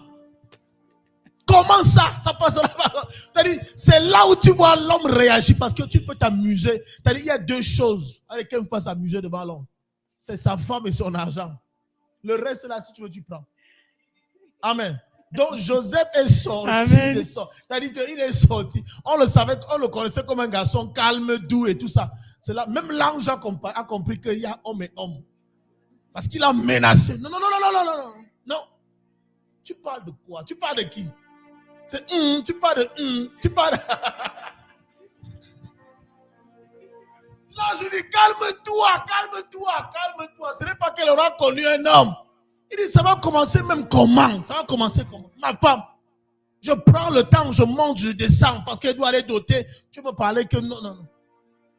Là, je dis que non, c'est le choix de Dieu. Tu crois en Dieu, non? Oui, je crois en Dieu, mais pas à ce niveau-là. Alléluia. Parce que nous croyons parfois en Dieu, mais quand ça commence à toucher nos femmes, ça touche nos enfants, ça touche notre mari, on peut dire à Dieu, touche à tout, mais pas à notre enfant. Touche à tout, mais pas à notre femme, pas à notre... Amen. Alléluia. Alors, l'ange explique à Joseph comment est-ce qu'elle sera enceinte et l'enfant qu'elle va porter sera plutôt Dieu. C'est l'enfant qui viendra sauver l'humanité de son péché. Et c'est là où Joseph accepte un peu. Mais au fur et à mesure qu'il voit comment le ventre commence à gonfler, le ventre gonfle, jusque-là, il n'est pas trop à l'aise. Quelque chose se passe. Comment il sera vu? Il aura honte. On va dire que sa femme l'a trompé, sa fiancée l'a trompé. Alléluia. Il sera presque déshonoré, mais il est convaincu que, comme l'ange lui a dit, que c'est un enfant qui vient de la part de Dieu, il vient véritablement de la part de Dieu. Amen. Il finira par accepter. Amen. Mais quelque chose va se passer par la suite, c'est que lorsque Marie devra enfanter, Marie doit enfanter un enfant qui est bizarre. Un enfant qui a une histoire. Un enfant qui vient résoudre un problème. Dis à quelqu'un, un enfant qui vient résoudre un problème. Un enfant qui vient résoudre un problème. Souvenez-vous que depuis Caïn et Abel, Dieu résolvait les problèmes des hommes par les animaux. Amen. Et l'animal qu'il avait choisi, c'était un agneau. Amen. Amen. Bien aimé, j'avais expliqué sur la spiritualité des animaux, la spiritualité des plantes, la spiritualité des sons. J'avais expliqué que certains animaux ont les dispositions spirituelles comparées à d'autres. Yes. C'est pourquoi dans vos rêves, il y a des animaux que vous verrez toujours. On parlera toujours du chien, on parlera toujours du serpent, Amen. on parlera toujours de hibou, on parlera toujours du chat. Dans nos villages, on sait quand on parle du chat, le chat est trop sorcier. C'est pas qu'il est sorcier, qu'il a des prédispositions à travailler dans le monde spirituel. Amen. Alléluia. Amen. C'est aussi comme ça dans le Seigneur. Vous allez toujours voir que l'agneau, chaque fois qu'on parle d'agneau, c'est toujours dans le centre spirituel positif. Alléluia. Amen. Parce que même Christ va prendre l'image d'agneau. Là, on parle, là, c'est la spiritualité. Amen. Donc, descendons. Dis à quelqu'un, pasteur, descendons. Pasteur, Descendons.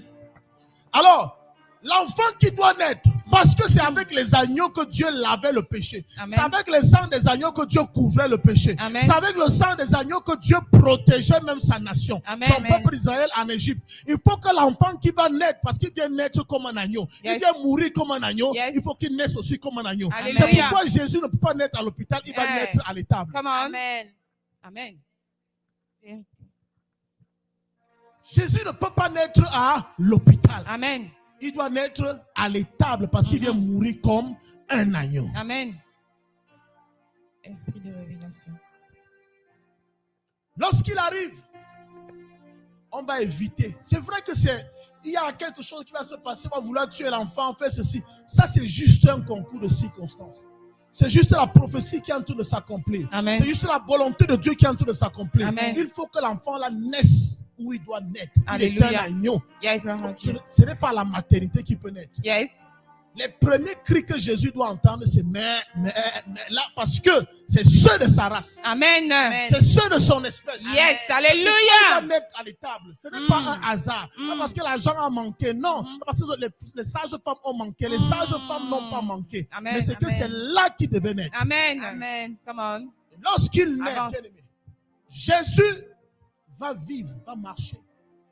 Vous allez constater dans le livre de Luc, chapitre 3, chapitre 4, on parle du baptême de Jésus. La Bible déclare que lorsque Jésus vient aux eaux de baptême, Jean-Baptiste le voit prophétiquement à distance. Alors que tout le monde voit un homme venir, Jean-Baptiste dit, voici l'agneau de Dieu qui ôte le péché du monde. Amen. Jean-Baptiste voit un agneau, tout le monde voit un homme. Yes. Amen. Alléluia. Parce qu'il a su le reconnaître prophétiquement. Amen. Esprit Il de a su révélation. reconnaître que celui-là, c'est un agneau. Il vient pour ôter le péché. Ce n'est pas un homme. Mais quelque chose est bizarre dans l'histoire de Jésus. C'est qu'en fait, on nous fait comprendre une chose. C'est que Jésus est mort à 33 ans. Mais c'est faux.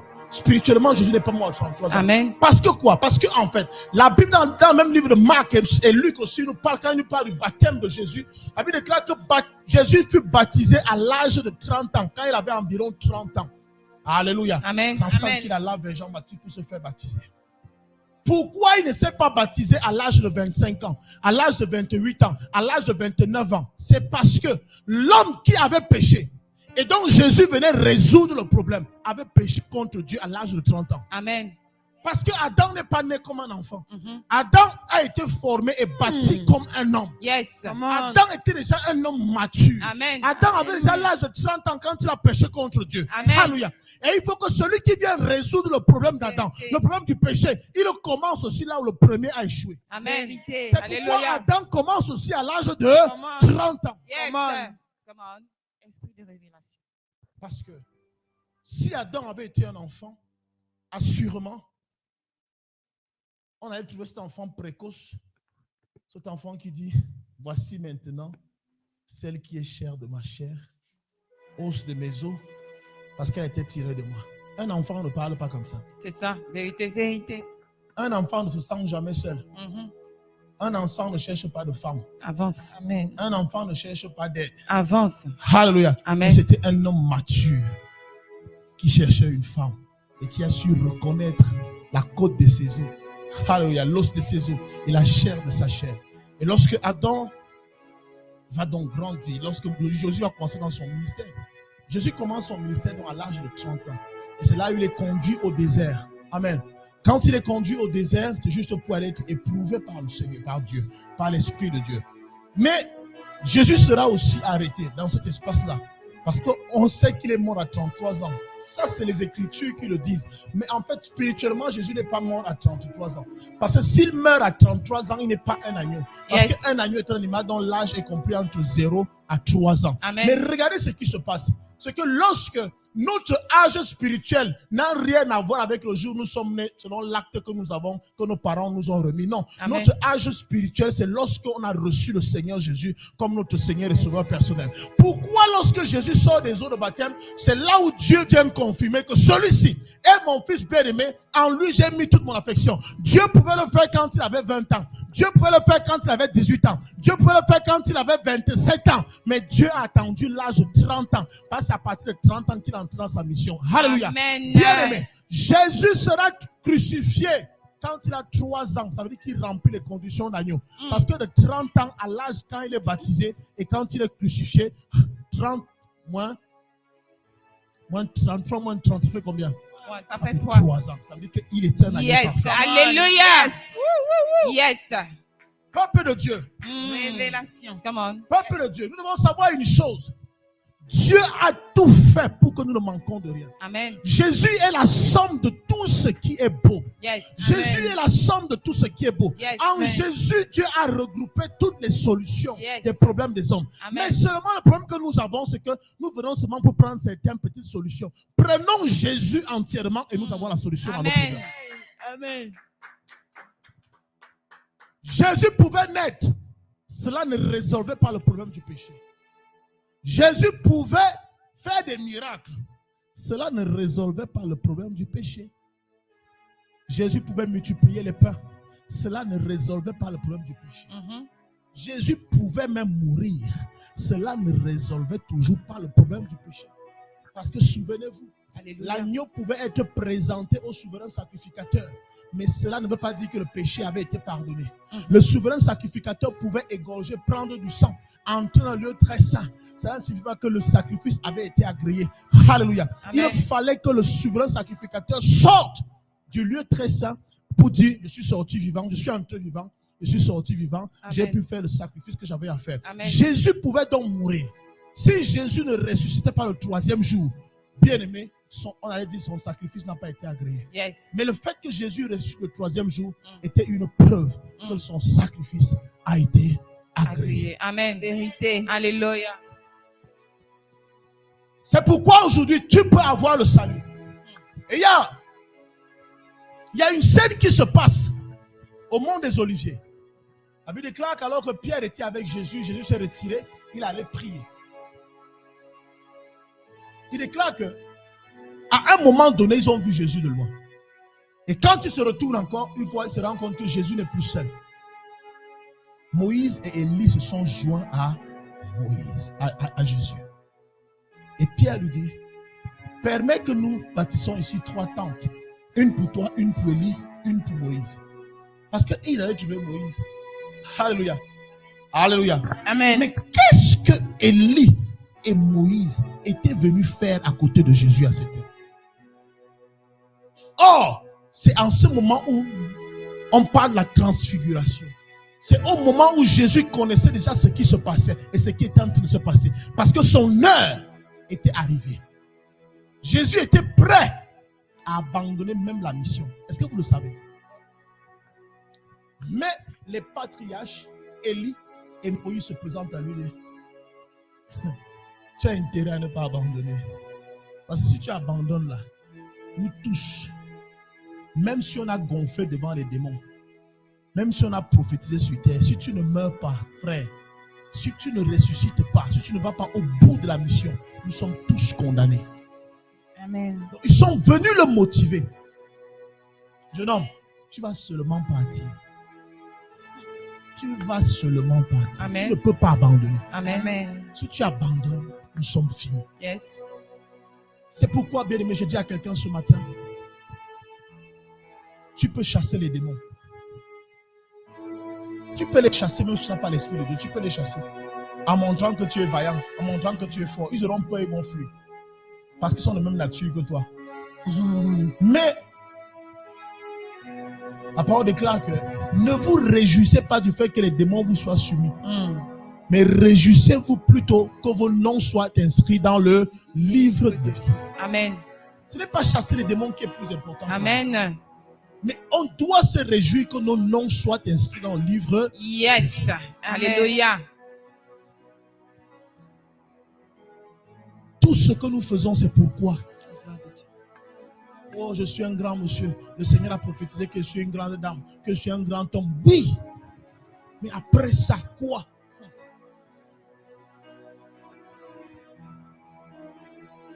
Bien-aimé, le prix du rachat. Amen. Dieu a donné ce qu'il avait de plus cher pour que tu aies la vie. Amen. Voilà l'histoire qui doit être transmise de génération en génération. Amen. Amen. Voilà l'histoire qui fera la force de l'Église. Amen. Et depuis que cette histoire a été biaisée, l'Église a perdu sa force. Vérité. Depuis qu'on raconte d'autres choses à l'Église aujourd'hui, l'Église ne tient plus. C'est ça. L'Église ne tient plus parce qu'on ne connaît plus qui est Jésus. Vous vous rendez donc compte qu'à partir d'aujourd'hui, chacun commence à savoir qui est Jésus. Tu vois que Jésus a plus de valeur que tu l'imaginais. Amen. Jésus n'était pas seulement un charlatan. Jésus n'était pas celui qui opérait un miracle. Il Yes. n'était pas un multiplicateur de pain. Vérité. Non. Mais Jésus est venu te libérer du péché. Amen. Sans la mort de Christ, on ne serait rien. Vérité. C'est pour cela que la Bible déclare: celui qui croira et qui sera baptisé sera sauvé. Amen. Et celui qui ne croira pas sera condamné. Croire en quoi? Croire en cette histoire que je viens de te raconter. Amen. Croire en quoi? Croire au fait que Jésus-Christ est celui qui a été envoyé pour te sauver du péché. Amen. Bien-aimé, Amen. je te lance un appel aujourd'hui à prendre conscience. La Bible déclare que si tu ne nais d'eau et d'esprit, tu ne peux voir le royaume des cieux. Naître d'eau, ce n'est pas le baptême, mais c'est naître par la parole. Amen. C'est d'écouter cette parole, l'accepter au point où elle engendre en toi un être nouveau. Alléluia. Amen. Alors tu reçois l'Esprit de Dieu. C'est pour ça qu'on parle de la nouvelle naissance. La nouvelle naissance, pourquoi? On dit naître de nouveau. C'est que tu es déjà né une fois. Tu es mort. On te demande encore de renaître. Ce n'est pas d'entrer dans le ventre de quelqu'un. Non. Amen. C'est d'être régénéré en Christ. Amen. L'occasion t'est donnée aujourd'hui, que tu sois dans la salle, que tu sois connecté, bien-aimé, d'accepter le Seigneur Jésus-Christ. Après avoir écouté tout ceci, tu comprends exactement le sacrifice que Dieu a donné. Le sacrifice de Christ, Dieu a donné ce qu'il avait de plus cher, de plus noble, de plus valeureux. Il a donné pour que tu aies la vie. Amen. Amen. Ne te réjouis pas du fait que tu aies de l'argent, que tu aies la santé, qu'on te respecte dans les quartiers, dans les villes. Tu peux être un grand monsieur, une grande dame. Si tu n'as Jésus, tu es condamné à l'enfer. Yes. L'enfer est une réalité. La condamnation éternelle est une réalité. Amen. Tu as besoin de Jésus aujourd'hui. Alléluia. Amen. On va se mettre debout. Yes.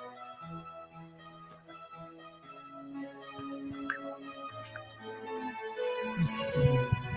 Éternel, près l'oreille, exauce-moi, car je suis malheureux et indigent.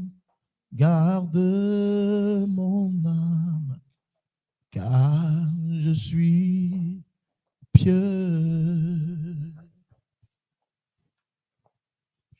Éternel, près de l'oreille, exauce-moi, car je suis malheureux et indigent. Garde mon âme, car je suis pieux. Je t'invoque au jour de ma détresse. Nul n'est comme toi, Parmi les dieux, rien ne ressemble à tes œuvres, toutes les nations que tu as faites viendront se prosterner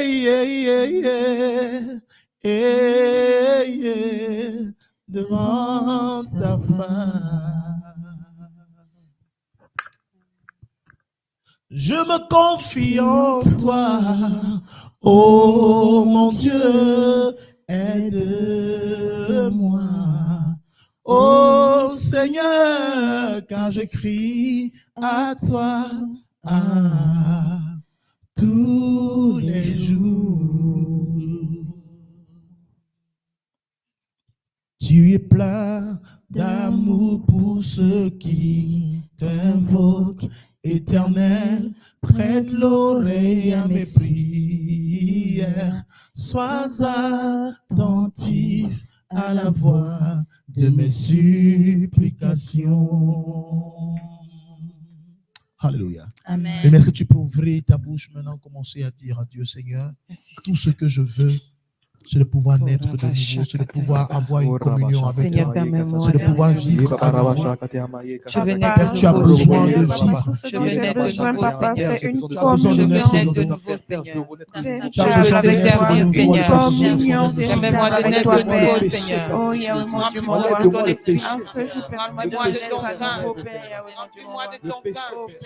Remplis-moi de ton vin, Seigneur. Remplis-moi de ton vin, Seigneur. Remplis-moi, Père. Remplis-moi, Père. Remplis-moi, Père. Remplis-moi, Seigneur. Je suis là Seigneur, remplis-nous, Papa, encore ce jour. Après avoir écouté ce message, Seigneur, il y a un point nommé dans nos vies. Il y a un point nommé dans nos cœurs, Saint-Esprit. Remplis-nous, Papa. Remplis-moi, Seigneur. Remplis, Seigneur. Remplis les vases que nous sommes, Seigneur. Remplis, Seigneur. Remplis, Père. Remplis, Saint-Esprit.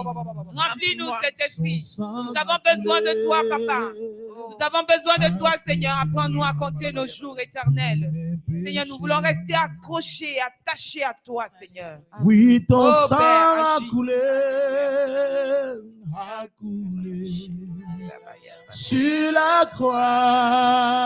croix. Ton sang a coulé pour mes péchés. Oui, ton sang a coulé, ton sang a coulé sur la croix. Ton sang a coulé pour mes péchés. Ton sang a coulé, ton sang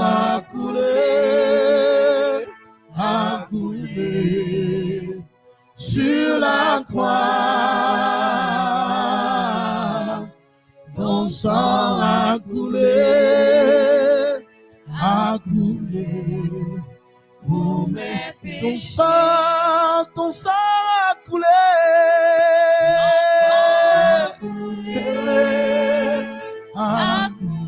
sur la croix, sur la croix. Ton sang a coulé pour mes péchés. Je crois, ton sang a coulé. Ton sang a coulé. Oui, a coulé. Ton sang a coulé Sur la croix. Ton sang a coulé pour mes péchés. Oui, ton sang a lavé sur la croix. Ton sang a lavé tous mes péchés. Ton sang a lavé, Ton sang a lavé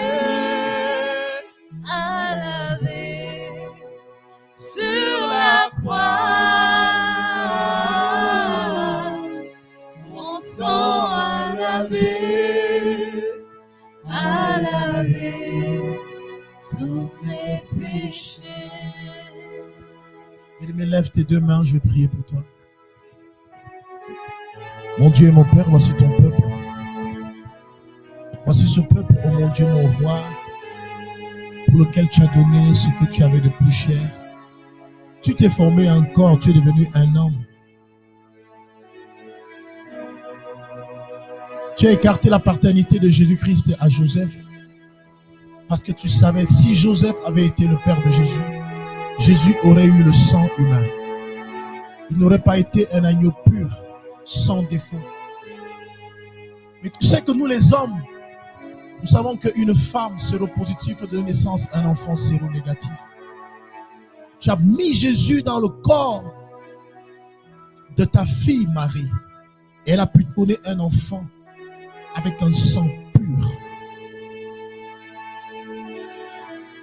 Nous savons que le sang qui coule en Jésus porte ton ADN au Père. Et ta parole déclare que sans effusion de sang, il n'y a pas le pardon des péchés. Ne nous juge pas aujourd'hui, ô mon Père, selon ta justice. Car si ta justice, ô mon Dieu, mon roi, est le barème par lequel tu nous juges, alors nous sommes condamnés. Mais si tu nous regardes avec ton regard de miséricorde, tu reconnaîtras nos fautes, mais tu nous feras du bien. Tu nous relèveras, tu nous pardonneras. Et tu permettras que nous puissions nous tenir encore dans ta présence afin de pouvoir t'invoquer, de pouvoir te prier. Seigneur, nous avons marché dans ce monde sans chercher à connaître cette vérité. Permets que nous soyons ceux qui, non seulement vont répéter ces paroles à leurs enfants de génération en génération, afin que cette histoire soit connue. Père, chacun d'ici, ô mon Dieu, mon roi, veut être porteur de cette bonne nouvelle. Veut être porteur, ô mon Dieu, de ce message. Fais de nous des messagers, ô mon Dieu, mon roi. Seigneur, que nous puissions propager, ô mon Dieu, mon roi éternel, de puissance, cette bonne nouvelle à travers les nations. Papa, je te prie aujourd'hui, afin que ce peuple qui écoute cette parole, ceux qui sont présents et ceux qui sont, ô mon Dieu, mon roi, absents de ce lieu, aient la grâce et le privilège d'être pardonnés aujourd'hui. Seigneur, merci. Nous voulons que tu nous accueilles dans ta sainte famille, afin que nous soyons régénérés, afin que nous puissions naître de nouveau, que nous puissions naître, ô mon Dieu, mon roi, de nouveau, et que nous puissions enfin être connectés à toi. Père, ce qui nous intéresse dans ta présence, ô mon Dieu, ce n'est pas forcément ce que ta main nous donne, mais c'est ta présence en nous. Nous voulons que tu viennes siéger dans nos corps. Nous voulons que tu viennes faire de nos cœurs ta demeure. Viens habiter en chacun de nous, afin qu'on ne regarde pas aux choses, mon Dieu, qui passeront, Père, à la gloire éphémère. Père, trois façons aux vanités de ce monde éternel puissant, mais que nous puissions nous attacher à toi. Seigneur, que ce monde nous séduise, mais que nous ne puissions jamais tomber au nom puissant de Jésus. Seigneur, permets-nous d'être des serviteurs, des disciples fidèles, fidèles à la mission, fidèles à la vision, et qu'ainsi, mon Dieu et mon roi, tu te réjouisses de nous, éternel, au nom puissant de Jésus. Merci parce que tu relèves ce peuple. Merci parce que tu le bénis, tu le distingues en cette génération et en ce temps, afin qu'il soit un peuple qui porte ton nom, au nom de Jésus-Christ. Qu'un saint dise Amen. Amen. Dis un puissant Amen et acclame le Seigneur. Amen. Dis Amen. Amen. Amen, amen, amen, amen.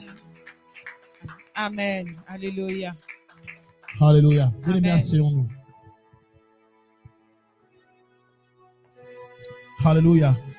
Alléluia. Amen. Bien-aimé, tu as écouté ce message. On a dû le couper parce qu'il est assez long. Amen. Il est parti. On n'a pas pu. Mais je crois que l'essentiel nous a été donné ce matin et nous avons été bénis. Est-ce que quelqu'un a été béni ce matin? Amen. Amen. Est-ce que quelqu'un a été béni ce matin? Amen. Gloire à Dieu. Bien-aimé, ne te borne pas seulement à l'écouter, mais sois celui qui le met aussi en pratique. Ça Amen. dit, je te prie de pouvoir le partager tout autour de toi. Viens à la prière, c'est vrai, mais viens beaucoup plus parce que tu veux connaître le Seigneur. Parce que tu veux vivre une intimité avec Dieu. Tu veux avoir une relation avec Dieu. Je t'en supplie. Le monde n'a rien à nous offrir. Rien. Tout ce qui est au monde appartient à Dieu. Tout ce qui se trouve sur terre appartient à Dieu. Attachons-nous à Dieu. Amen. Attachons-nous premièrement à Dieu. Oublions tout le reste. Sans importance. Comme j'ai expliqué ici, mais parfois nos problèmes seront résolus tout simplement dans le service. C'est seulement en servant Dieu que la plupart de nos problèmes seront résolus. Ne mettez pas en esprit qu'il faut à tout prix que mes problèmes soient résolus. Parce que Dieu peut te résister. Et ce qui est bizarre, c'est qu'on peut se cacher devant le pasteur. Même devant les prophètes, on se cache, mais on ne se cache pas devant Dieu. Parce que Dieu connaît nos motivations. Amen. Nous ne soyons pas là juste parce qu'on veut prendre et puis partir. Parce qu'on veut prendre. Non, ce n'est pas ça. C'est pour ton bien qu'on donne ce message aussi. Alléluia. Amen. Nous sommes heureux ce matin. Bien-aimé, tu vas te lever, tu vas prendre ton offrande pour dire merci à Dieu pour le message d'aujourd'hui. Tu vas dire merci à Dieu en apportant ton offrande pour dire merci Seigneur pour la parole. J'ai été heureux, j'ai été béni par la parole que j'ai écoutée aujourd'hui. Viens dire merci à Dieu. Je n'ai pas dit viens sceller le message. Non, il n'y a pas de message à sceller. Amen. Viens juste dire merci à Dieu pour la parole Amen. que tu as reçue aujourd'hui. Amen. Parce qu'il n'y a pas de message à sceller. Amen. Il n'y a pas de message à sceller. Parce qu'on ne force pas Dieu à parler. Si le message est sorti, c'est que Dieu voulait qu'il sorte. Amen. Amen. Dieu voulait qu'il sorte. Mais nous devons être heureux. On prie d'abord, maman. Tu débarrasses ton offrande. Viens chercher ton offrande. Voilà, va, tu attends, on va prier. Amen. Amen. Prenons les bonnes habitudes. Alléluia. Amen. Quand tu prends ton offrande, c'est un honneur pour toi de donner à la maison de Dieu. Et on doit prier pour toi quand on donne ton offrande. Amen. Voilà, donc ne venez pas seulement déposer. Vous prenez votre offrande, vous mettez debout, on va prier. Dès que Si vous avez besoin d'enveloppe, vous levez la main. Celui qui a besoin d'enveloppe, tu lèves tout simplement ta main. On va donner ton enveloppe. Si tu peux payer par carte, tu lèves aussi tout simplement la main. Et tous ceux qui sont connectés, tu peux donner ton offrande par PayPal, tu peux donner ton offrande par notre compte bancaire, tu peux le faire et que Dieu se souvienne de toi. Alléluia.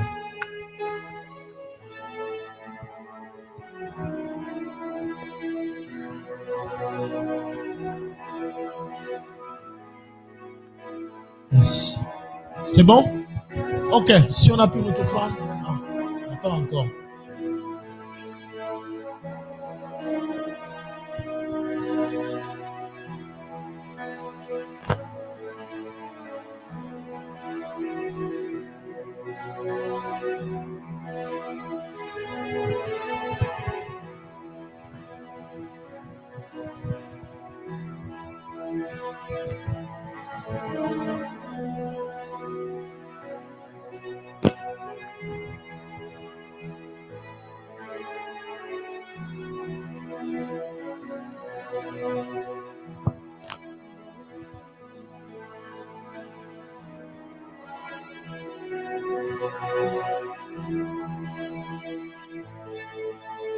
Alors que vous prenez vos offrandes, je tiens à vous rappeler que samedi prochain, nous allons célébrer un mariage ici. Je croyais que tu allais dire Amen. Amen. Je croyais que tu allais dire Amen. Amen. Qui veut se marier ici? C'est vrai, cherchons le royaume des cieux, mais après, cherchons ce qui vient après le royaume des cieux. Amen. Amen. Moi, je souhaite que toutes les filles ici, toutes les femmes ici, toutes les filles, vous devez vous marier. Je dois célébrer vos mariages. Amen. Amen. Amen. Je dois célébrer vos mariages. Mariage. On doit célébrer vos mariages ici. Amen. Même toi qui es connecté, tu veux te marier, on va célébrer ce mariage. Yes. Amen. Oui, on parle du royaume des cieux, mais Yes. quand nous sommes sur la terre, on doit aussi profiter des choses de la terre. Yes. Amen. On ne Alléluia. peut pas profiter de ces choses comme ceux qui... Alléluia. Ne vont pas être des vierges folles. Elles étaient vierges, mais elles étaient folles.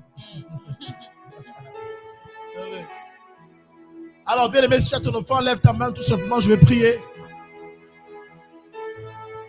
Père, voici ton peuple qui est venu dans ta maison, oh mon Dieu, mon roi, après avoir écouté cette parole.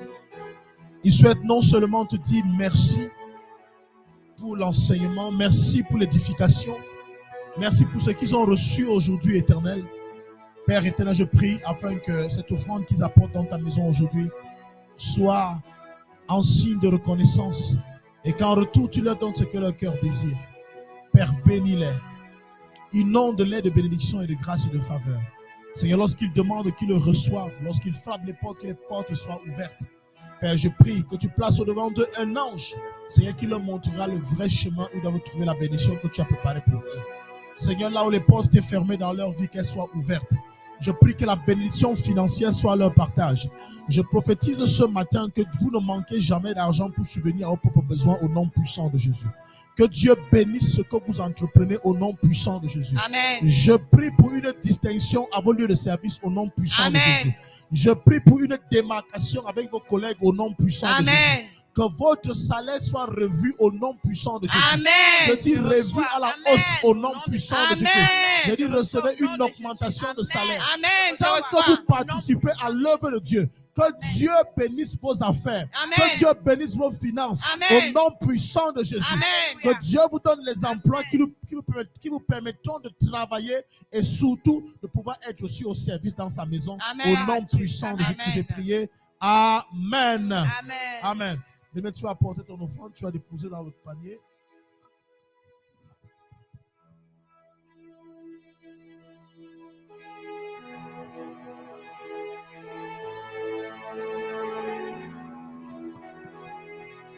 Amen. Amen. Alors, je disais tantôt que samedi, nous allons avoir un mariage ici à partir de 14h, c'est ça? À partir de 14h. Un mariage à partir de 14h. Bien aimé, nos jeunes enfants vont se marier ici. Ça va être formidable. Je sais que ça va se passer d'une manière extraordinaire. Dieu fera des grandes choses ce jour-là. Et je crois que beaucoup de personnes vont se connecter aussi à cette grâce ce jour. Alléluia. Parce qu'un témoignage ouvre toujours la porte à un autre témoignage. Amen. Je vous dis ça, chaque témoignage ouvre la porte à d'autres témoignages. Amen. Et c'est l'occasion pour moi aussi de dire à certaines personnes qui reçoivent des choses de la part du Seigneur dans ce ministère, à apprendre à témoigner.